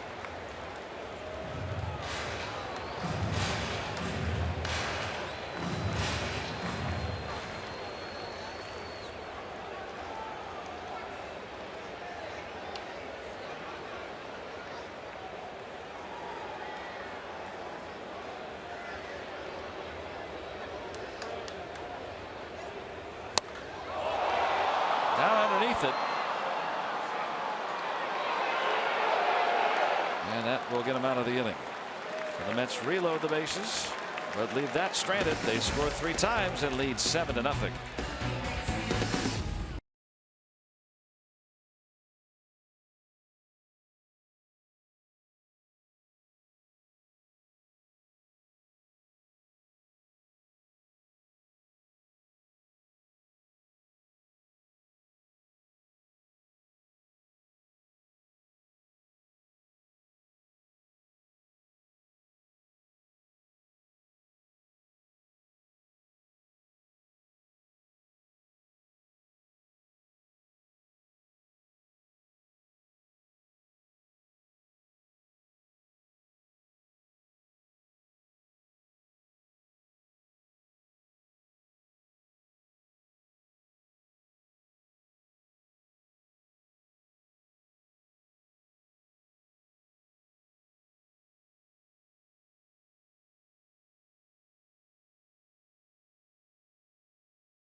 Pirates Baseball on Root Sports is brought to you by Allegheny Health Network, Health for All, and by Day Automotive. We're gonna make your day. Let's go Bucks! 7-0 New York. A rare offensive outburst for these Mets. They've only scored 7 in 1 of their last 37 games, and no more than 7 in that span. So big night for some big offense for Syndergaard, who meanwhile has sent down 15 Pirates in a row after Jaso swung at the first pitch and lined a single in the first inning. Ended the inning on the bases.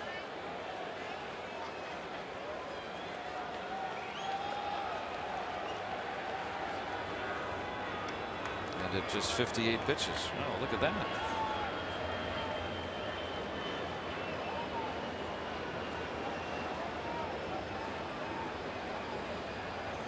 Kratz will lead it off. picked up by the Pirates last week to help out with the injury to Francisco Cervelli. And if you're wondering, well, where's Elias Diaz? He's still on the disabled list. Injured during spring training and have not been able to appear in a game just yet. He's had problems with his right elbow that have persisted. And so Jacob Stallings also hitting below 200 down in AAA. Chris Stewart's really banged up, so Kratz gets the nod tonight. And he'll join Stewart. That's out number one. Syndergaard's been awfully good tonight.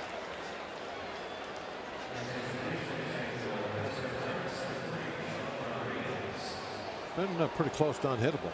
Come right down to it. You look at the combination of the velocity of the fastball, his control, the great slider he's throwing, and also he's thrown some fantastic changeups tonight. Sean Rodriguez will pinch hit for Caminero.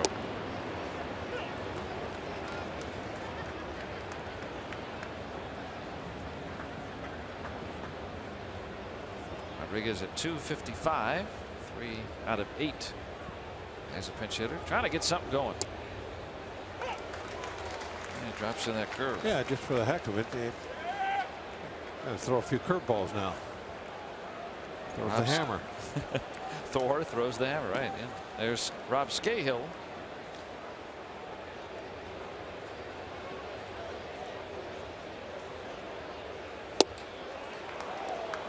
.100 away.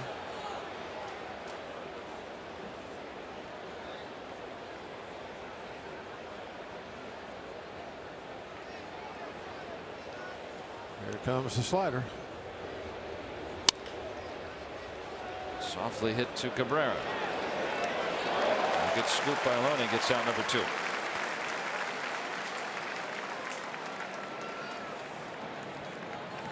Here's our day automotive this day in Pirates history. Back in 1962, Bucks beating the Braves 9-8. Hank Aaron hitting a 7th inning grand slam to give the Braves an 8-2 lead, but the Pirates coming back, scoring 7 times in the 8th inning. Roberto Clemente started the comeback with a grand slam off Hank Fisher, and then later in the inning, Jim Marshall, Bill Verdon, and Dick Groat had an RBI singles to complete the comeback. John Jaso with both Pirates hits tonight. Both of them right back through the middle. And not waiting around. First pitch swinging both times. A 98 mile-an-hour fastball, I believe, was the first one. This one was around 99, perhaps. Doesn't really matter, though, does it? I guess. There they are. He's got them both. First pitch swinging. Hunting the heat. You get that fastball put in play, you don't have to worry about that great slider, the changeup. That's what you were talking about in our Rivers Casino tips to win. I forget how you phrased it, but well, going after him early. His on my trusty chart provided by the research staff says here that the highest whiff percentage on off-speed pitches thrown this season, Noah Syndergaard, best in baseball at 52%. So you get swings and misses on off-speed stuff 52% of the time. That you don't want to hit that pitch. You want to hit the fastball. Even though it's coming in at 100? Yeah, well, but the main reason is because the Pirates are very good fastball hitters. That's the main reason. And yeah, he's throwing the ball, you know, marshmallow through a locomotive velocity, but that's what you got to hit with him. Here's the two other numbers I'll throw at you. The opposition's batting average when he throws a curveball and they put it in play is 158. The slider they're hitting 145 off of. The numbers are against you when it comes to trying to do some good work on any of his breaking balls. So try to get ahead of the count and get a fastball, right? Or hit that first fastball. And there's a base hit. Not on the fastball, though. No, we'll have to make an adjustment now. Well, if somebody's going to do some damage on an off-speed pitch, I think Blanco, as well as he's been swinging a bat this year, it's a good choice. Looked like a changeup. Thor not happy with the base hit that he allowed. Perhaps a bolt of lightning. Well, he had sent down 17 straight Pirates, but back-to-back 2-out singles. This constitutes a rally. With the new number 3 hitter, Andrew McCutchen at the plate. Quinn Arnold changing around the lineup today, putting McCutchen third, Polanco second for the first time this year. And McCutchen, the reason they wanted to put him in that 2-hole was to give him more opportunities with men on base, and early on in the year it certainly was heading that way. And pace has slowed quite a bit. He's pretty much at the same pace, just a tick above where he was last year, seeing more men on base at the 2 spot.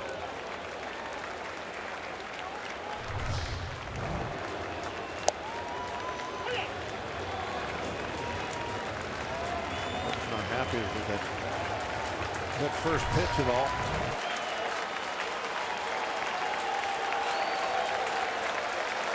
Not happy with it being called a strike, I guess.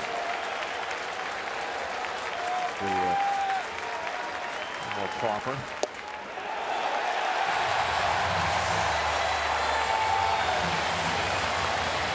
So the Pirates strand 2 and trail at 7-0.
The game for a special Inside Pirates Baseball, looking back at the career of Al Oliver.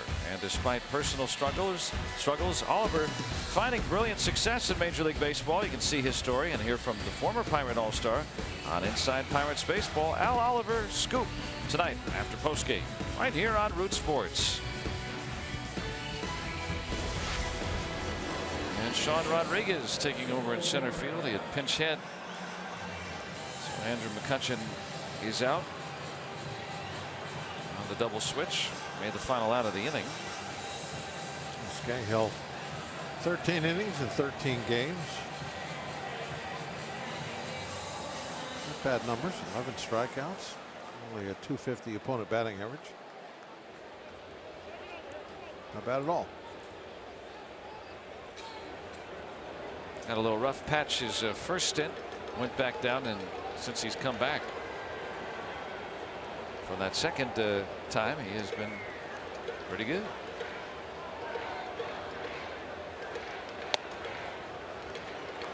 And the Mets with one of their best outputs in quite some time. They have not had more than 7 runs in a game since May the 4th. And they've only reached 7 once since then.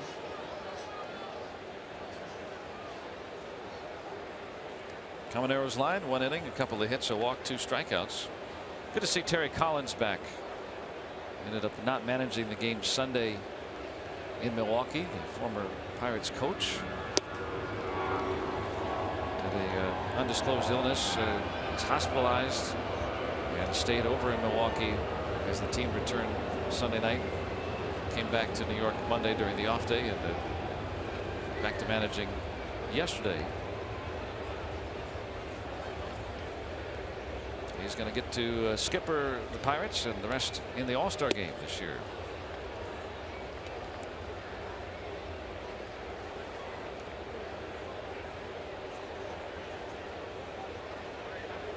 By virtue of winning the pennant. That's how they do that. I'm sure really looking forward to that.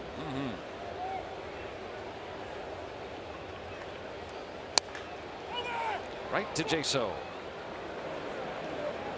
And 1 out in the Mets' 6th.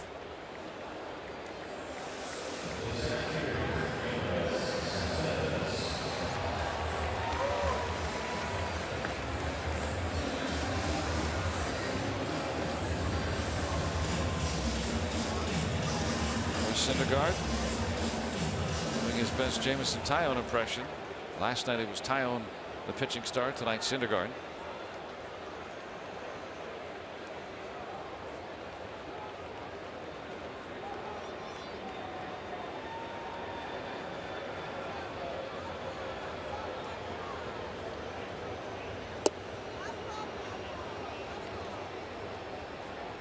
It's an opportunity for Scahill and some of these younger guys that you know, the game is one-sided right now, but he's got an opportunity to impress and continue to try to have a job. There's always a couple of guys in the bullpen that are in that position that's always on their mind, and no matter what the game situation is, it's very important for them. And it's been a little bit of a revolving door in the bottom part of that bullpen this year. You know, guys going up and down, back and forth. So every opportunity you get, no matter what the score is, you go out there, you take the ball, you throw strikes, you do the job, and eventually you move yourself out of that revolving door. You get that position solidified out there if you can win it by pitching well. Scahill did last year. ERA of 2.64. And starting to get more and more confidence instilled in him. Because of what he did last year too, that gives him a little boost. So he can get some consistency out there. Hard hit single for Cespedes.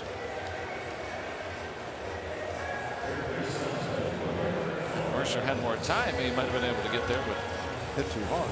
No chance. Flores, he is writing the book on you don't have to hit the ball hard to drive in runs.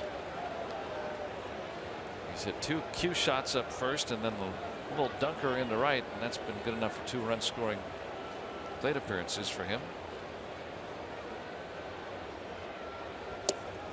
What a wild story last year for Flores, as he was notified by fans that he had been traded to the Milwaukee Brewers, and Terry Collins, he was asked, hey, you know, once a fan over the dugout told him he had been traded. Flores responded, and he does so here with a 2-run home run.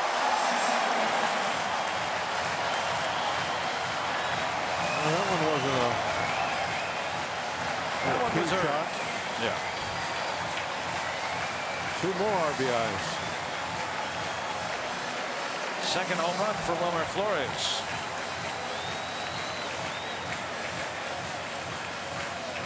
Out of sight.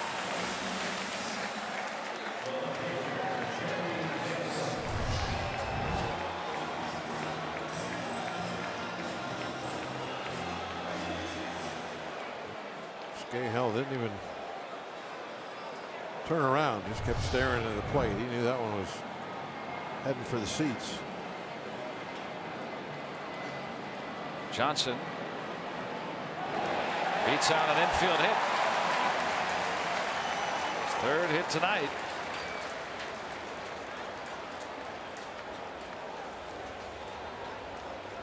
Just to wrap up the Flores comment, he ended up hitting a game-winning home run in extra innings the night after he was not really traded, and of course punctuates that story here with his second home run of the year.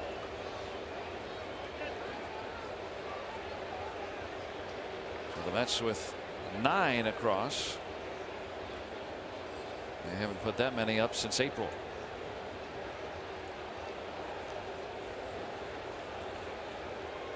Matt Reynolds 2 out of 3 tonight.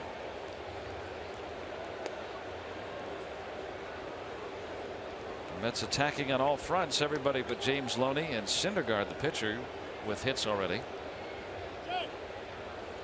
And the Mets, who were blanked last night on just 3 hits, responding with 14 so far.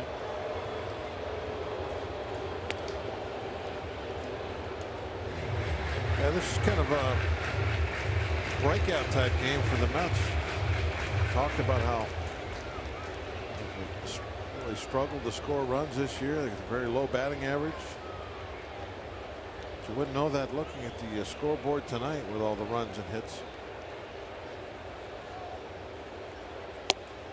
And they're banged up. They don't have anything close to their normal lineup out there. What we were talking about maybe it was in the second inning or so about, it doesn't matter. These guys, aren't a lot of recognizable names. Neil Walker's out. You got some guys that have mainly been in the minor leagues in the lineup. Doesn't make any difference. You still have to respect them as hitters because they can jump up and bite you, and they have. One where Flores with the home run against Scahill. That was the first home run that Scahill has given up either in the minors or majors this year. Gave up only 3 all last year. That was all with the Pirates, none in the minor leagues. Just don't see that very often from Scahill.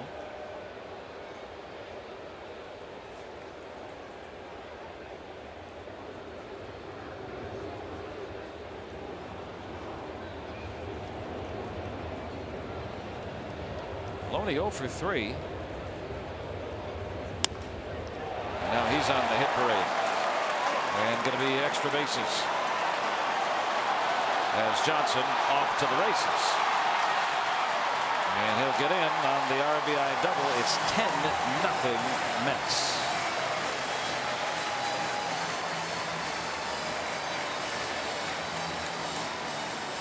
Well, that was one of the cases that really is kind of rare where you're playing that shift and the hitter just obviously is trying to go the other way and beat it. There's nobody over on that side except Jung Ho Kang, and even Jung Ho was playing up the middle. Loney was just trying to get a ground ball hit that way, and hopefully he could get a single, and he was lucky enough to put it right down the chalk line.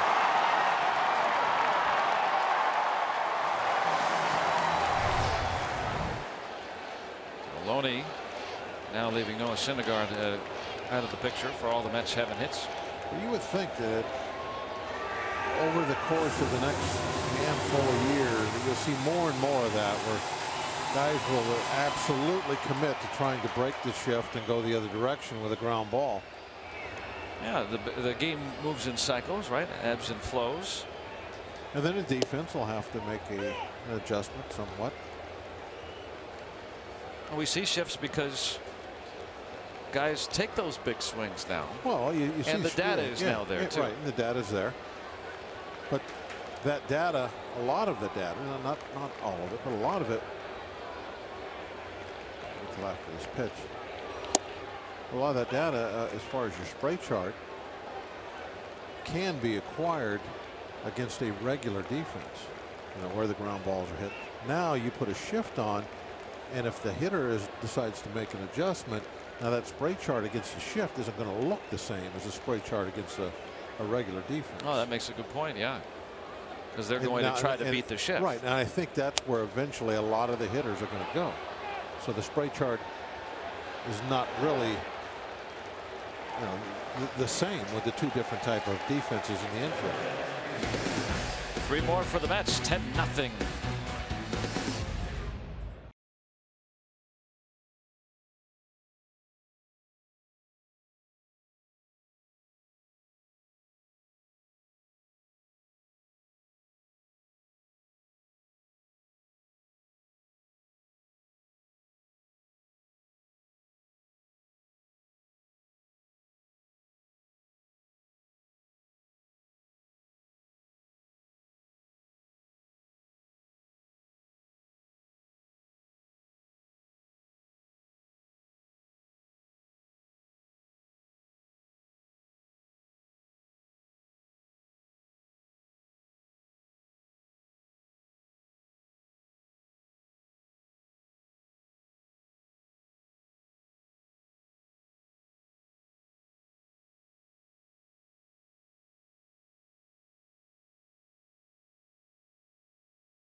Bob, I'm really curious on your stance on whether Ichiro has eclipsed Pete Rose, or whether you think the hits in Japan count, or where you're at with that. Well, some people think his cumulative total has exceeded Pete Rose's now. Well, it has, but not in the major leagues. Right. So, I mean, that's are you talking about all together, or are you talking about the major leagues? I mean, that's an easy answer for me. Yeah. Yeah, he's got more base hits, perhaps. Now, I don't know how many, say, Pete got. Did he play winter ball? Did he play in the minor leagues? Yeah, I mean, I don't know what his total is either. I have that. Oh, okay. Well, then you see, you already have the answer in front of you. Well, I want to know your take before I start. No, maybe trying to if you're cloud your talking vision. major league base hits, well, then no, the numbers are what they are.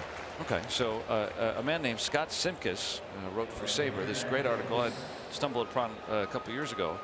So Pete Rose had 47.69, so he would still be what, 500 hits roughly ahead of where Ichiro is, and then Cobb would be next, and then Ichiro would be number 3, just passing Hank Aaron recently, and the all-time professional hits, postseason counts, minor leagues, anytime you get paid to hit a ball. You get paid to hit a ball. You know, Minnie Minoso counted his time in the Negro League, in the Mexican League, in the Cuban League, and in the minor leagues, and in, of course, the big leagues. And there was a guy named Jigger Stats who had great stats. He had over 4,000 career hits, according to Scott Simkus, but never made the major leagues. So fascinating article. Yeah, but again, it just, you have to, like, you know, say what it is that you're really talking. Are you talking about major league hits, or are you talking about, like you just said, getting paid for a hit, a professional hit, no matter what league you were in, as long as you were getting paid for it?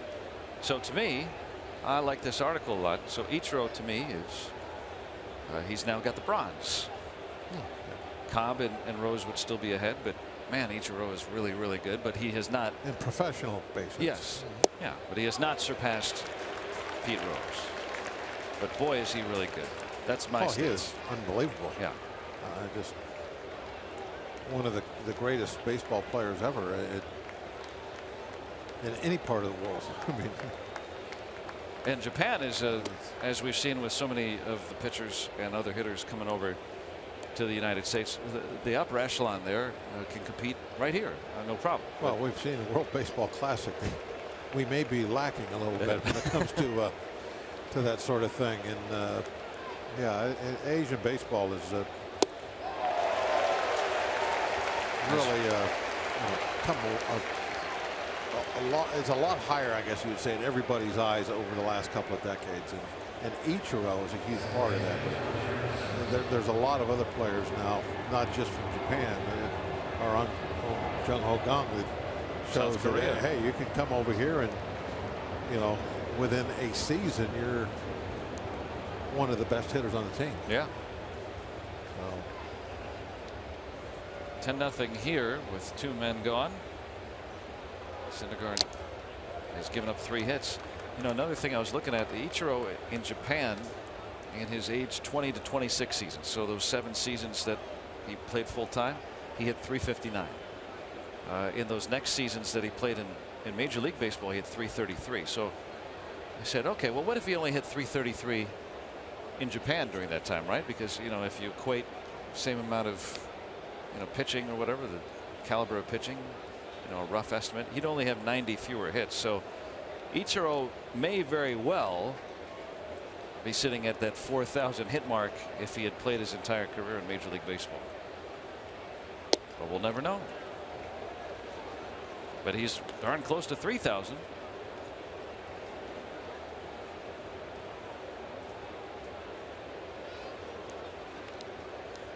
And I was just told too that the Japanese season a little shorter too. So it's about the same length as our minor league season. So he would have been able to collect a few more hits even with a lower batting average. Ichiro is good. Pete Rose is still the hit king. Ichiro's better than good. Very, very good. Yes. That's got to be a first ballot. No doubt. Inductee at Cooperstown.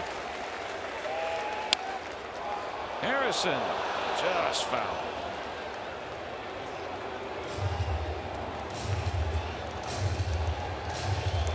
Trying to get something going against Syndergaard. Pirates have not been shut out this year. They're the only team in baseball to claim that. Last one to go down.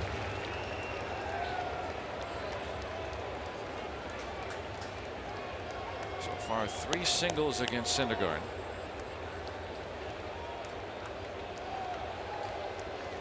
No walks. He has struck out 9.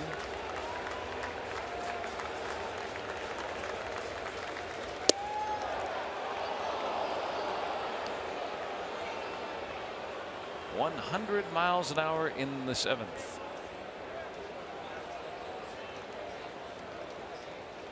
And Tom Seaver fans in front of Tom's number. Syndergaard has That's been just a terrific shot. Yes, you stole the words from me. Another 1-2-3 inning for Syndergaard. Time to stretch on this Wednesday night in Queens.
tonight has a desperately needed night off, as he is the subject of tonight's Allegheny Health Network injury update. For that, we bring you a full-body graphic of Chris Stewart. You might think that this is the entire season, but this was in a span of just 12 days, starting with the quick pitch as we look at his right arm on the left side of the graphic.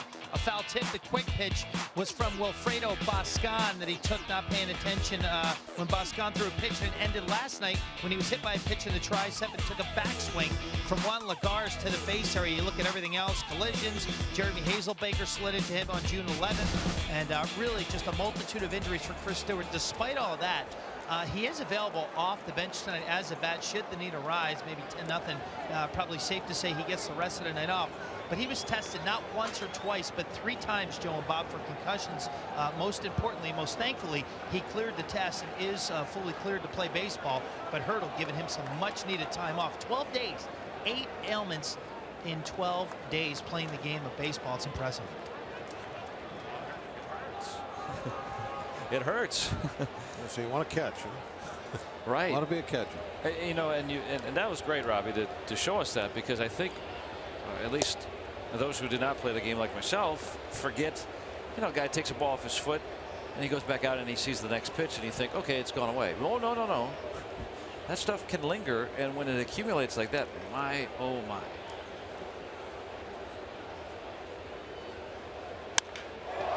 And Syndergaard will be kept hitless tonight.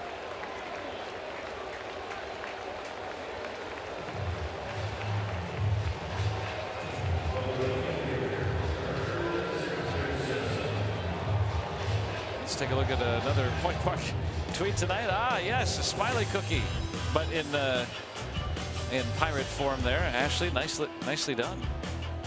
Homemade, I presume. I like the shoes.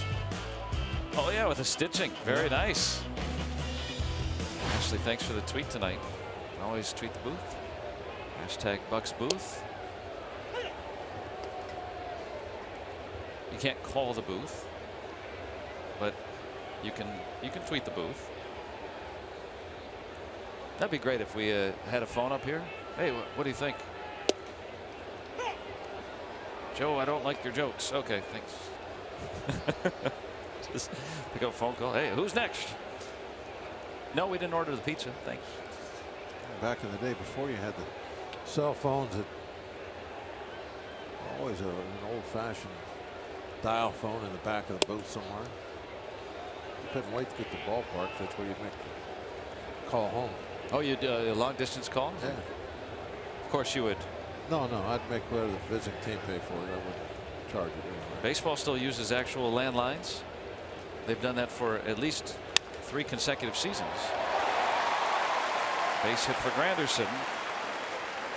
Our announcers used to carry an actual phone around in their bags and look for a live phone jack that they could plug into and make phone calls. It was just different time. Different time.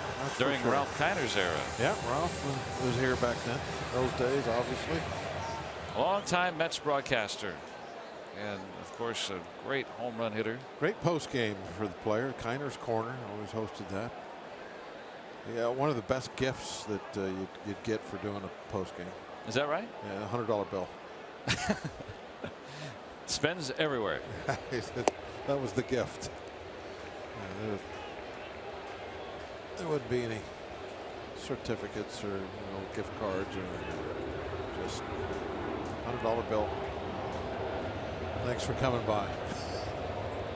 That's it. Nothing. I'm not going to hold on Granderson. No, you just play it 90 feet at a time now.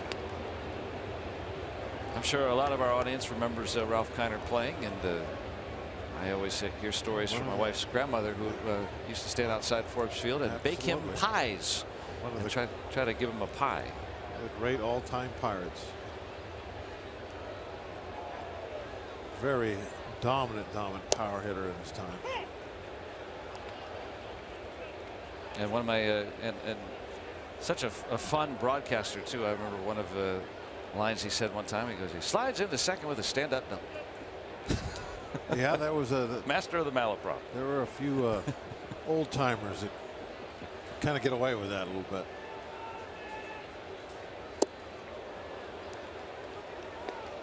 And Cabrera taken care of for the second out. I remember sitting in the clubhouse at Wrigley several times over the years. Harry would say something. We'd look at each other. He would just say that. But you know, they're the old time guys. They have their characters, and you know, just you loved hearing them make those kind of mistakes and stuff. I mean, it's colorful. Working over somebody's name really bad they couldn't pronounce it. It just is great. This would have been a good one. Yoenis Cespedes. Yeah, I'd like to listen to Harry say that one a couple times.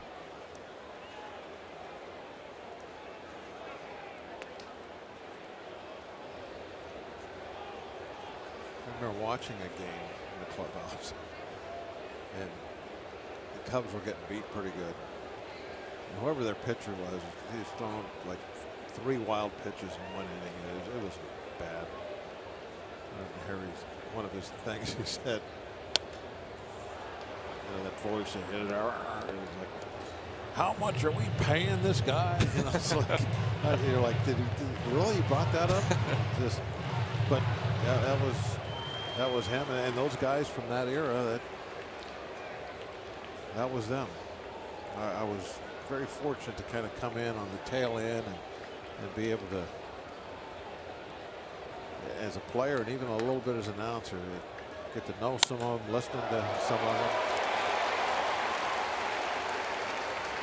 I was very lucky to work with one of the most colorful men that's ever done this, and Bob Uecker for 4 years with the Brewers. Absolutely. Definitely one of the legends. I don't know anybody that would make a game like this be more entertaining than he. It's all been all Mets so far tonight, returning the favor after the Pirates shut them out last night. So far, Mets doing the same. Wilmer Flores with 4 runs batted in tonight, nearly equaling his season total. They put him in the cleanup spot, right? And he's responded. 10-0, nobody going anywhere. Yeah, throw it all the way to the backstop. Somebody to move up. That's just a bit outside. Perhaps an homage to his character from Major League, Harry Doyle,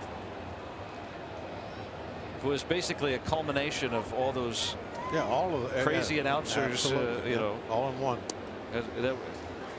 It's not really Bob Uecker, but it's Bob Uecker playing everybody. Uecker plus Harry Carey plus Kiner and everybody else. Ray is called times. Go ahead.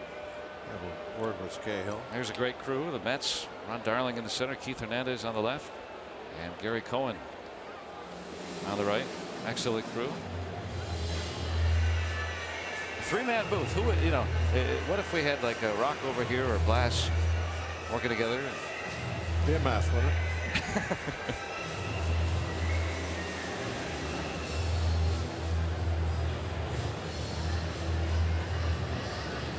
All the achievements for the Mets on there. There's Howie Rose, one of the radio announcers for the Mets, recently stepping down from the Islanders gigs as well. Very good hockey announcer as well.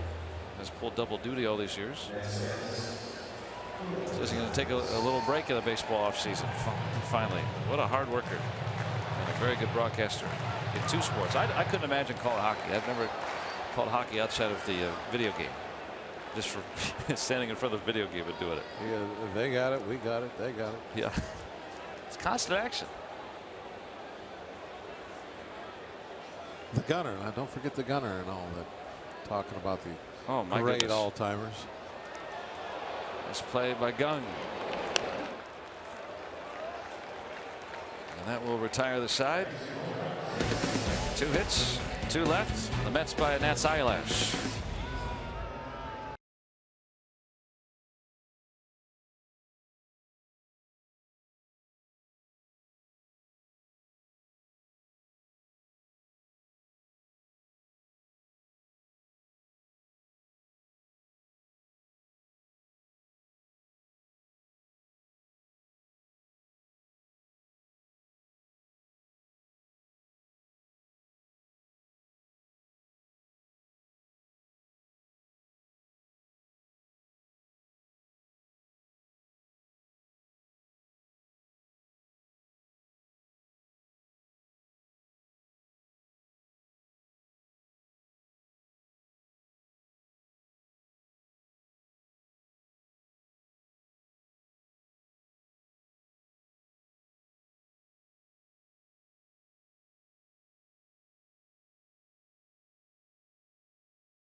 Big Apple and the sounds of Joy Wave coming to Stage AE on June the 22nd, a week from tonight.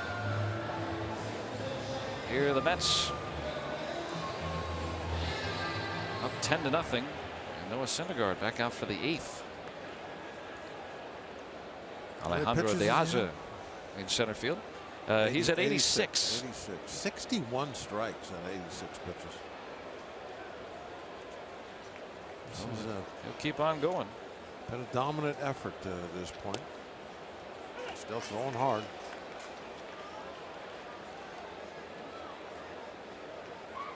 He had retired 17 in a row at one point, right between John Jaso singles. Blanco is also singled tonight. He's the other base runner. Syndergaard has pitched 8 innings one time this year. He's retired a batter in the 8th. Just that one outing. That was the night he hit 2 home runs in LA back on May the 11th. Mercer gets a hold of this one. And so does Johnson, though. Hung up there long enough for out number 1. A little too high. Able to run under it. Pretty good ride, though.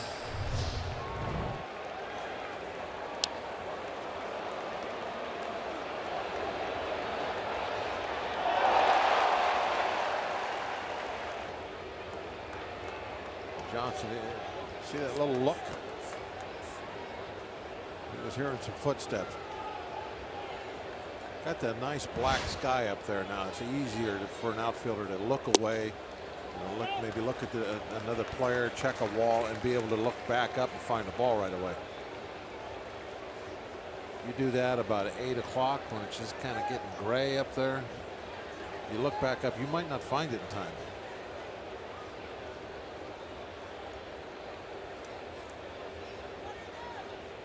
Happy birthday to Eric Kratz.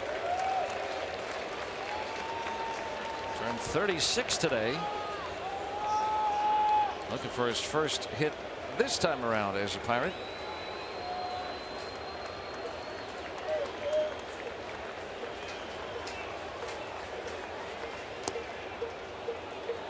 Trying to do so against a tough customer. Syndergaard has given up 3 singles, no walks. Struck out 9. His ERA coming into tonight was 2. It has dipped to 1.82 at the moment.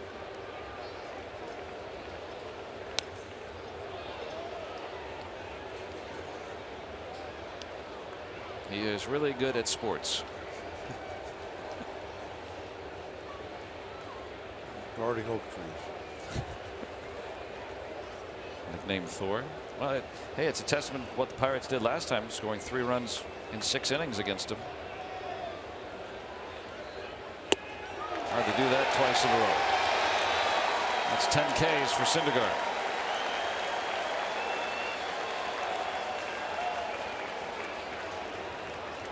And just as a reminder, if you enjoy a cold one, to look forward to Miller Time later in the game, brought to you by Miller Lite.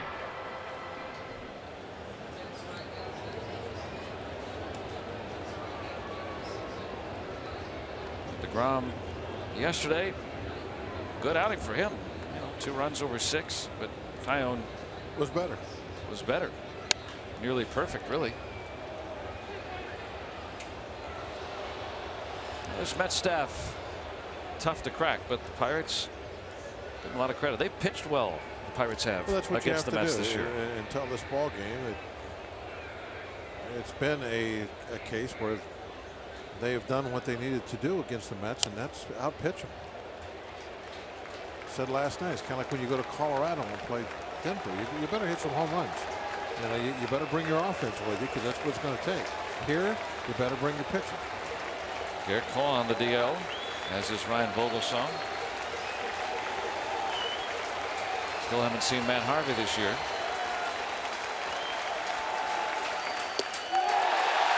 Strikeout number 11 for Noah Syndergaard.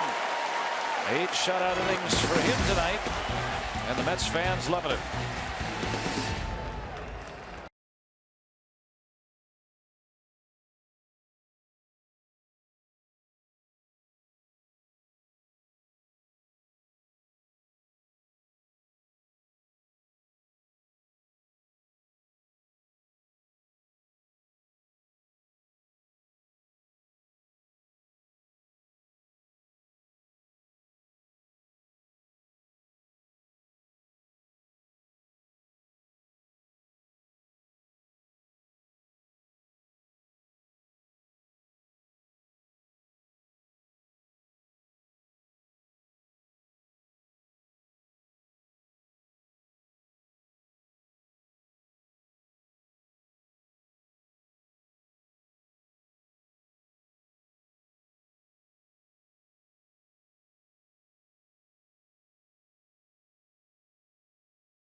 Pirates Baseball on Root Sports is brought to you by Kenny Ross, Total Confidence Pricing, and by Levin Furniture, the official furniture and mattress supplier to the Pittsburgh Pirates. For the best quality, service, and value, shop Levin's. Let's go Bucks! Tom Terrific, Mike Piazza, a couple of Hall of Famers for the Mets. Hall of Fame performance for New York tonight, up 10-0 thanks to Noah Syndergaard's 11 strikeouts, over 8 shutout frames. The bullpen of the Mets very quiet right now, so it looks like he's going to go out and go for it in the 9th. Get limbered up, no one loosening. Corey Luebke now the 4th Pirates pitcher. 7 games for him, a little over 7 innings.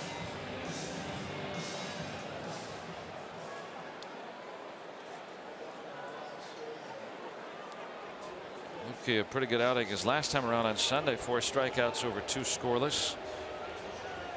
Well, this is one of the situations we were just talking about earlier. It's an opportunity. It's what you have to look at. It doesn't matter what the score is. You go out there and do your work, and it still has meaning. Young able to take care of Kelly Johnson. Has 3 hits tonight. Luebke, after missing 4 years, was a very, very highly thought of prospect, starting pitching prospect that had already come to the big leagues with the Padres and even signed a contract extension, but multiple injuries, multiple Tommy John surgeries, in fact, keeping him out, and just now feeling healthy and getting those repetitions that allows him to be a reliever. That's a fair ball, and the Mets just keep on hitting. 3rd hit tonight for Matt Reynolds. Mets are relentless this evening. Yep, they are. At least at the plate, they're relentless. They've kind of called things off a little bit, running the bases here. But you know, there's no reason to give away at bats. You go up there and we're talking about how there's still something for Luebke. You got to try to impress when you get in the game. For a guy like Reynolds, he's trying to do the same thing. Every at bat, doesn't matter what the score is, very important for him. Rookie, young player, James Loney, who has spent most of the year in AAA with the Padres. Those 18 hits for the Mets, a season high.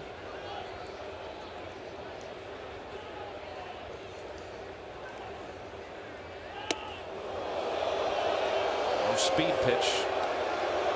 Fans don't like it, but it was off-speed pitch. It was a slider. When you're sitting in the stands, you don't really know, unless you look at the scoreboard, see what the velocity was, that was not a fastball. Well, he sends it to left. Matt Joyce is there. Joyce in there tonight because Starling Marte left back in the 5th inning. He had a ball bound off of his face on the left side by the cheek and the eye. It started swelling up on him, so leaving the ball game tonight. Pirates calling it an injury to his face, so continuing to be examined. That's the Mets bullpen. Nobody there. He's Syndergaard in the 9th. Moving into the on-deck circle. Yeah, he's getting a nice hand just for coming out of the dugout. Rivera with 2 hits tonight. Reminded me of the groundhog. Comes out of the hole and everybody claps. Luckily, we won't see Syndergaard for another 6 weeks. He is tough.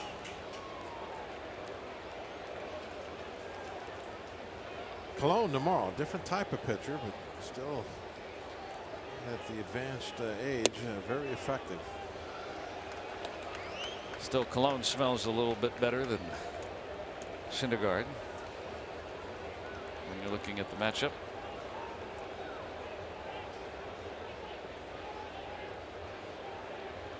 Won't be throwing those 100-mile-an-hour fastballs.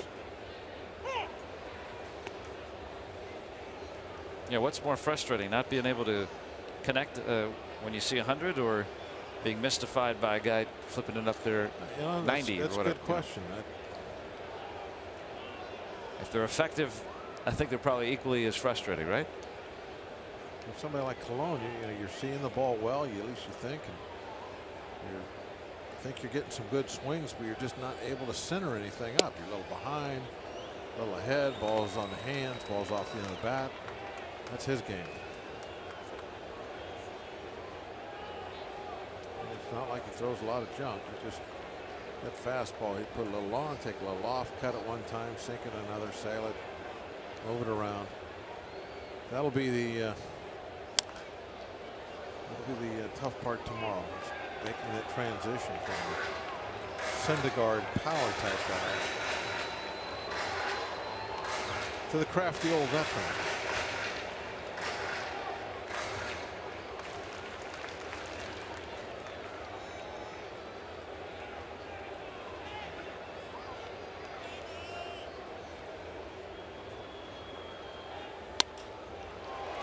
Little flare, and Polanco can't get there, and the Mets are going to have another.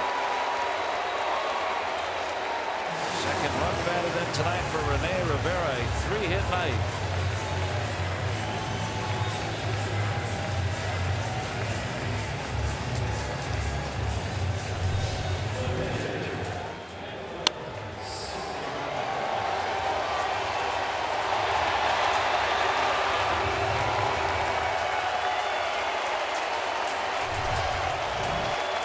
Syndergaard with a 5th plate appearance tonight.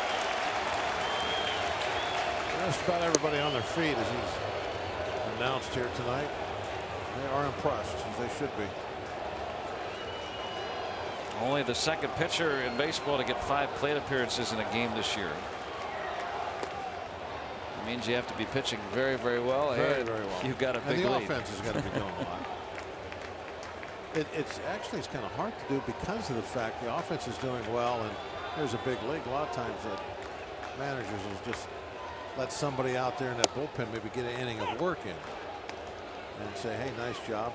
But I think here, because it's the shutout, let them go and get it. If we already had a run, this night may have already been done. And Syndergaard strikes out. Well, he'll have a chance for his first career complete game and shutout. Pirates have not been shut out this season. They'll try to break it up in the 9th.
Night. Join us starting at 6:30 with Pirates pregame, presented by WB Mason, right here on Root Sports.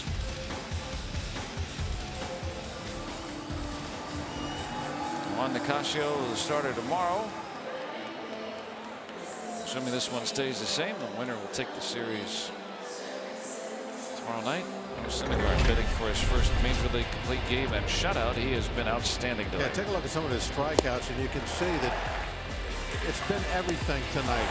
There's change-ups like that one right there, hard breaking balls down, and he's got the power fastball in a good spot. There's another change-up with movement down and in. It's just a little of everything. Another power-type fastball. Here's location when he goes upstairs with one. Everything that you would want to be able to do as a power-type pitcher, Syndergaard's been able to do tonight.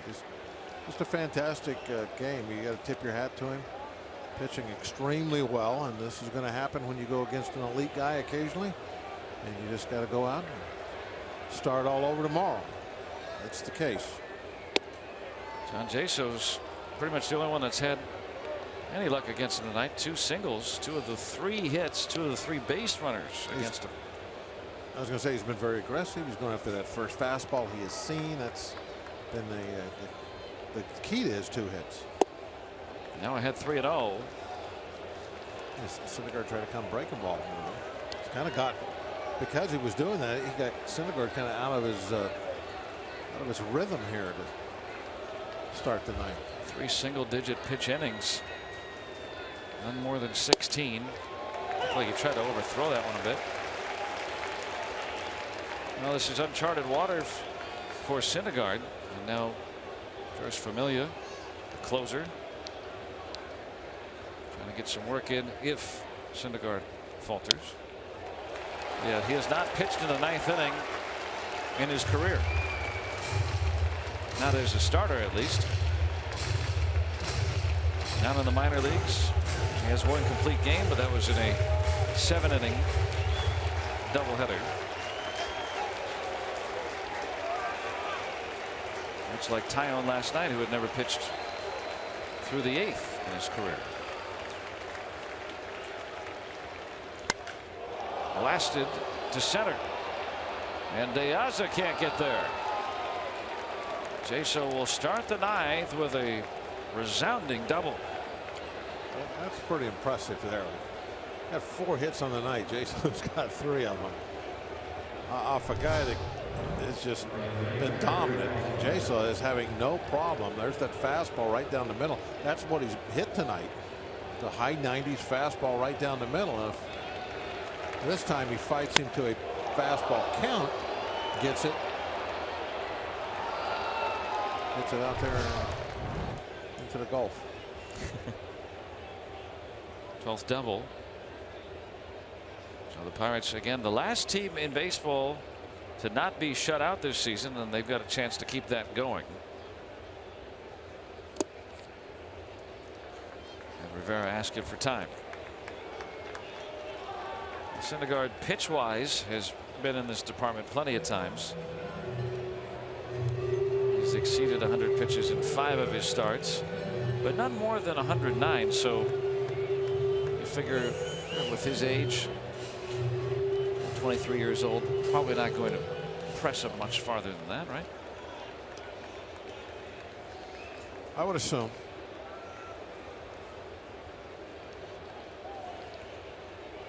Polanco in that number 2 spot in the order.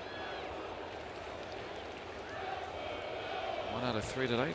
Got Jaso at second and nobody out. Now 2-0, and very rarely has he fallen behind 2-0, and he's done it twice.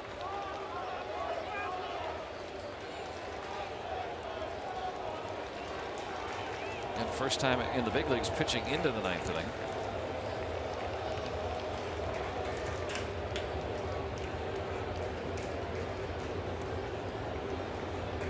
And in the minors, never retired a batter in the 9th.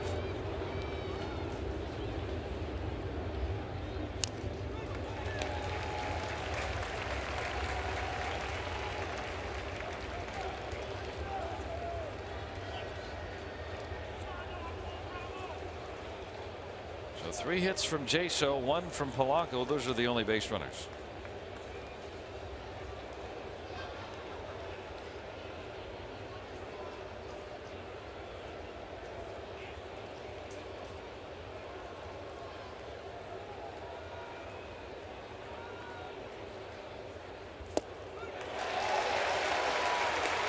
He's been throwing Polanco that slider underneath his hands all night.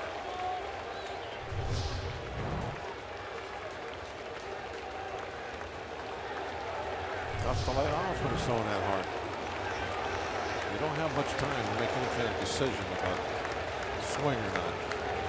Basically, that's kind of all on autopilot. You just gotta trust your body to make that decision for you and have the hand-eye coordination and get the head of that bat to that baseball when it's coming that fast. Stayed alive, throwing 99 miles an hour in the 9th inning.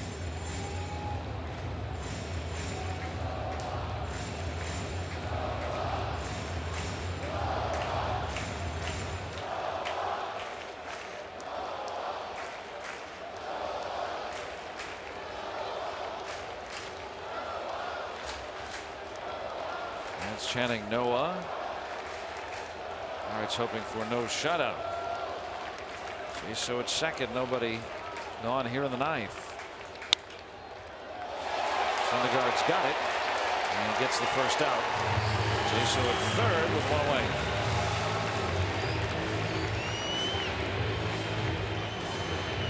Interesting decision there. I mean, the correct play is to go to first. The runner at second means nothing. But if you want the shutout, you probably want to throw a ball to third. Jaso there. Only one out, infield back. It's a ground ball. Shutout's over. David Freese pitch hitting for Corey Lupke.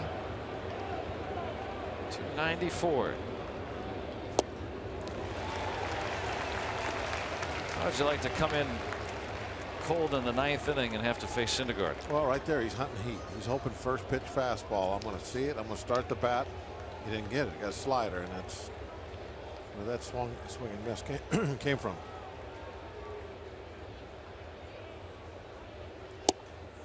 And he's behind 2 strikes. I don't know if he's still throwing hard. He's still painting with that slider. That one right on the very edge of the strike zone.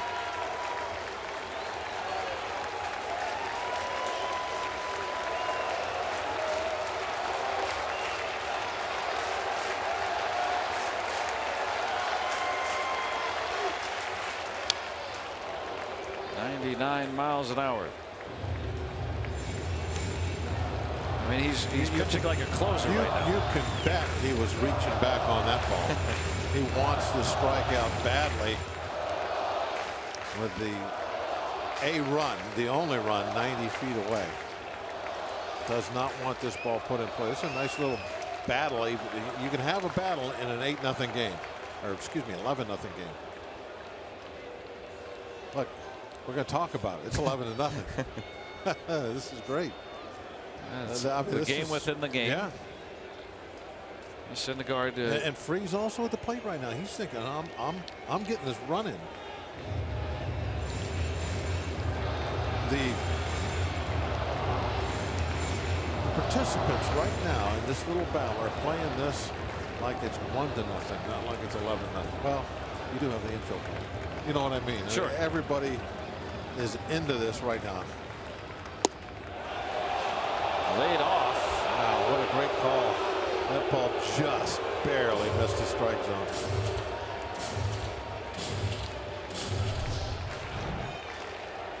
Watch it.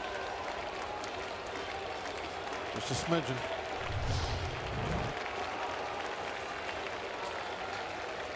The hammer of Thor.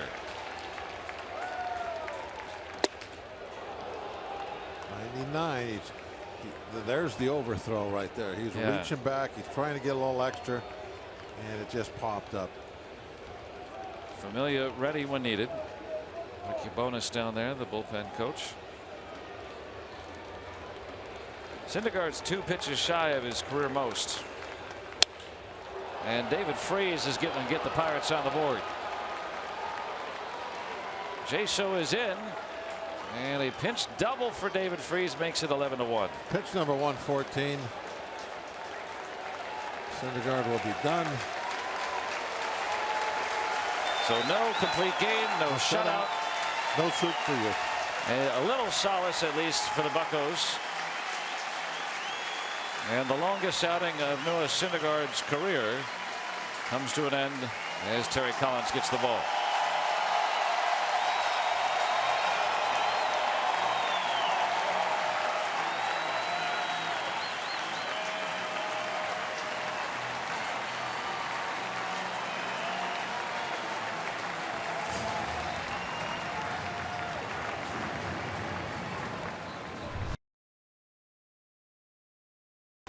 With 11 strikeouts tonight, but finally Pirates get on the board. Left that slider inside, bad spot.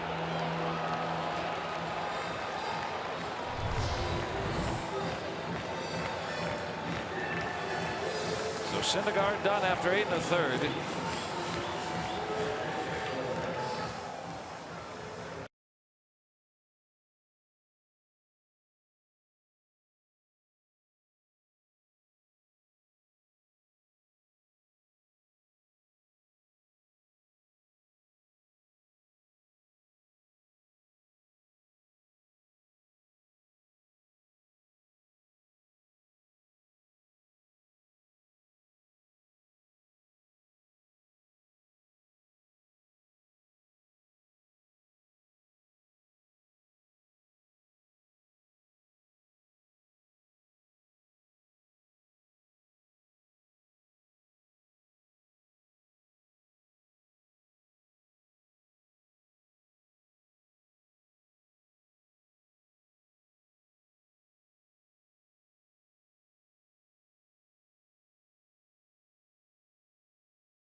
The Pirates maintain their position, the last team to be shut out in baseball this season. It won't be tonight thanks to David Freese. Pinch hit RBI double.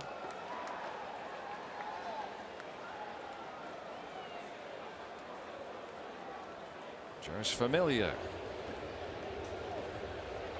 30 innings, 29 strikeouts, 10 walks.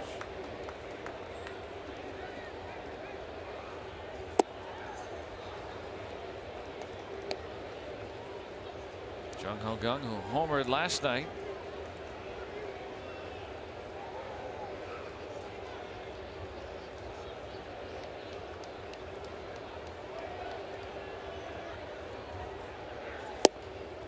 And Familia has not pitched well as of late. Even in the save that he got against the Pirates last week, walked 3 of the first 4 batters. In a 1-run game, still earned the save. He's given up 7 runs in his last 8 innings, so maybe a good time to get him in a 10-run game, even though he's the closer. And even though he's got one of the longest save streaks going, this is of course not a save situation. Not yet.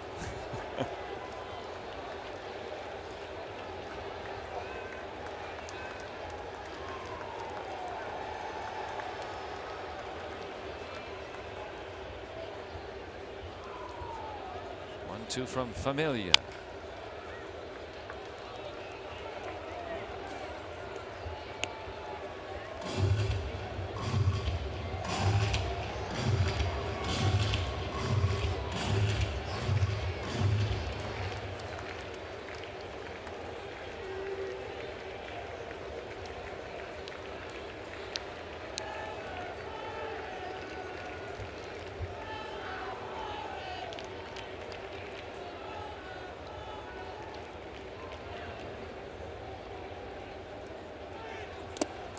Now 2-2.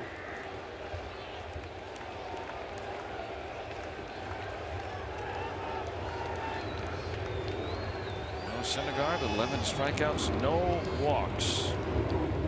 Career best 8 1/3. Why not? Pirate Antonio Bastardo.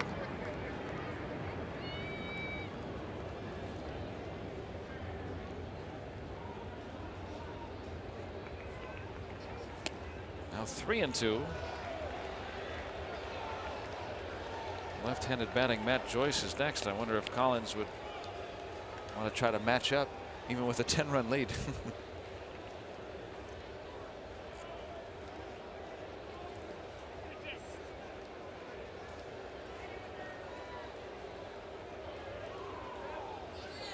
David Freese standing at second base. His pinch hit double driving in Jaso. Pirates' first extra base hits of the night. A couple of doubles. And still 3-2 on Gung.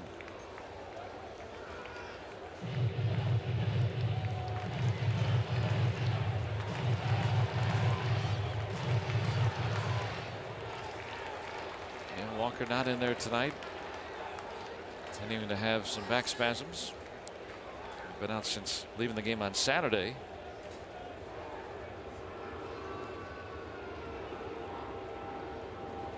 Two. Another spoiler. Syndergaard tried to complete his first game. Ended up throwing one shy of his career most pitch-wise, 115. Oh, see, now he's got something left to go for. Leave something on the table. Yeah, get 8 2/3 next, right? 9. They want do too much too early in your career.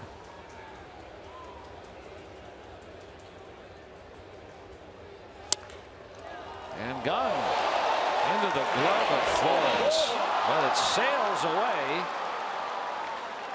Freese will be held at third. Gung moves all the way to second. And now, because that ball got out of play, Freese will come in to score. It's 11-2. I imagine they would give him a hit in there, wouldn't you think? That was a terrific stop by Flores. I would think so. Yeah, it was a great dive to get the ball, but then it went bad. It might be a straight error. I don't know. Even great images on our Allegheny Health Network Supermo.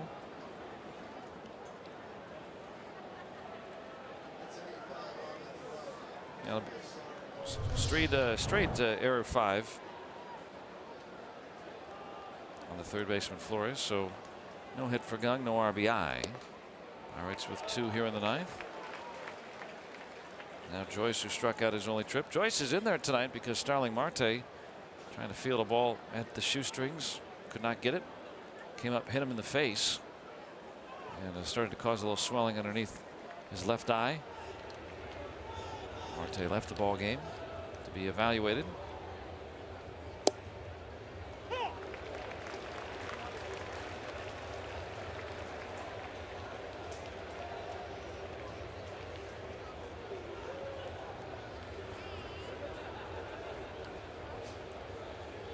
Still only 1 out.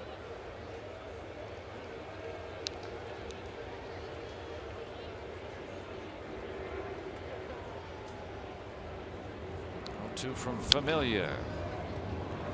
Here's what happened to Starling Marte earlier tonight. This is back in the 5th inning. Watch where the ball comes up.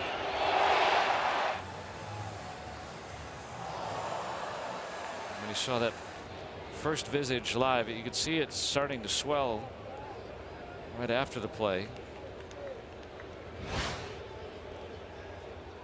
So continuing to be evaluated, and a smart call to be cautious there, because you come up to the plate with your full vision, that can be dangerous.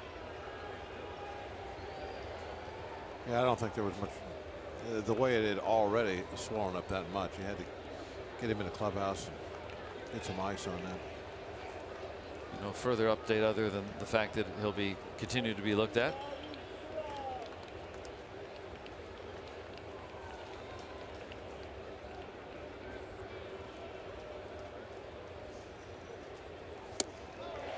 Joyce down on strikes for the second out.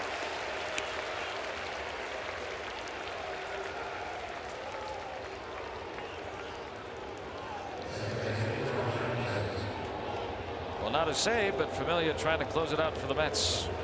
Give Noah Syndergaard the win. Bartolo Colon is your starter tomorrow for New York. First look at him this season.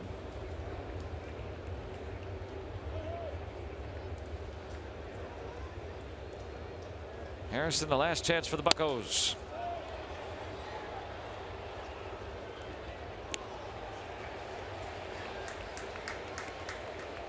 The line done on Syndergaard. It gives up the 2 runs in 8 1/3 with 11 strikeouts and no walks.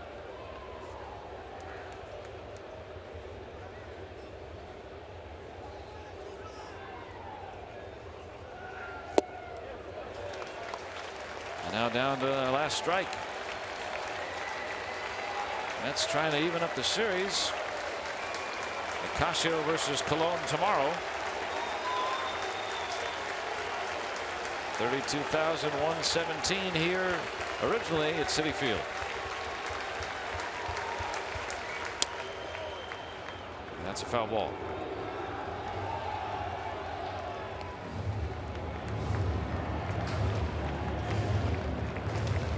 And that is a cherished memory. Yeah, right at the very end of the game. Wait to the very end. Take one home.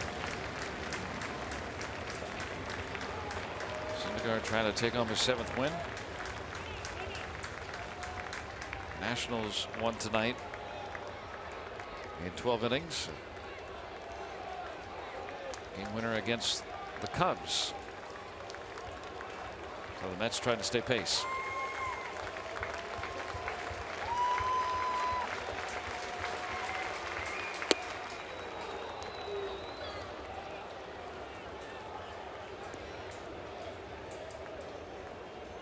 Familia already 18 pitches just to try to get a couple of outs.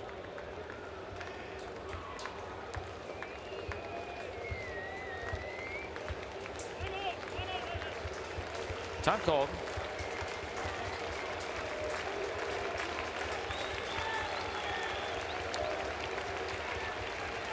All the oak trees taken care of tonight for Thor.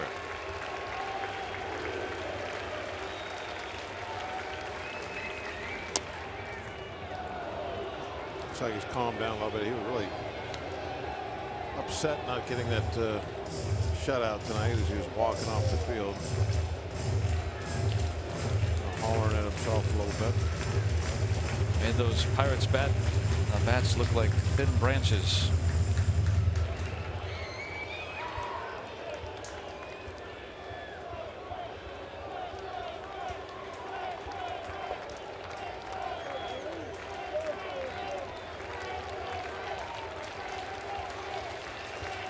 There's the 1-2. 2-2.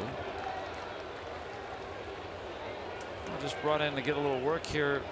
The Mets closer. If it comes into play tomorrow, he'll have thrown 20+ pitches tonight. Still available for tomorrow, but a little bit taxed.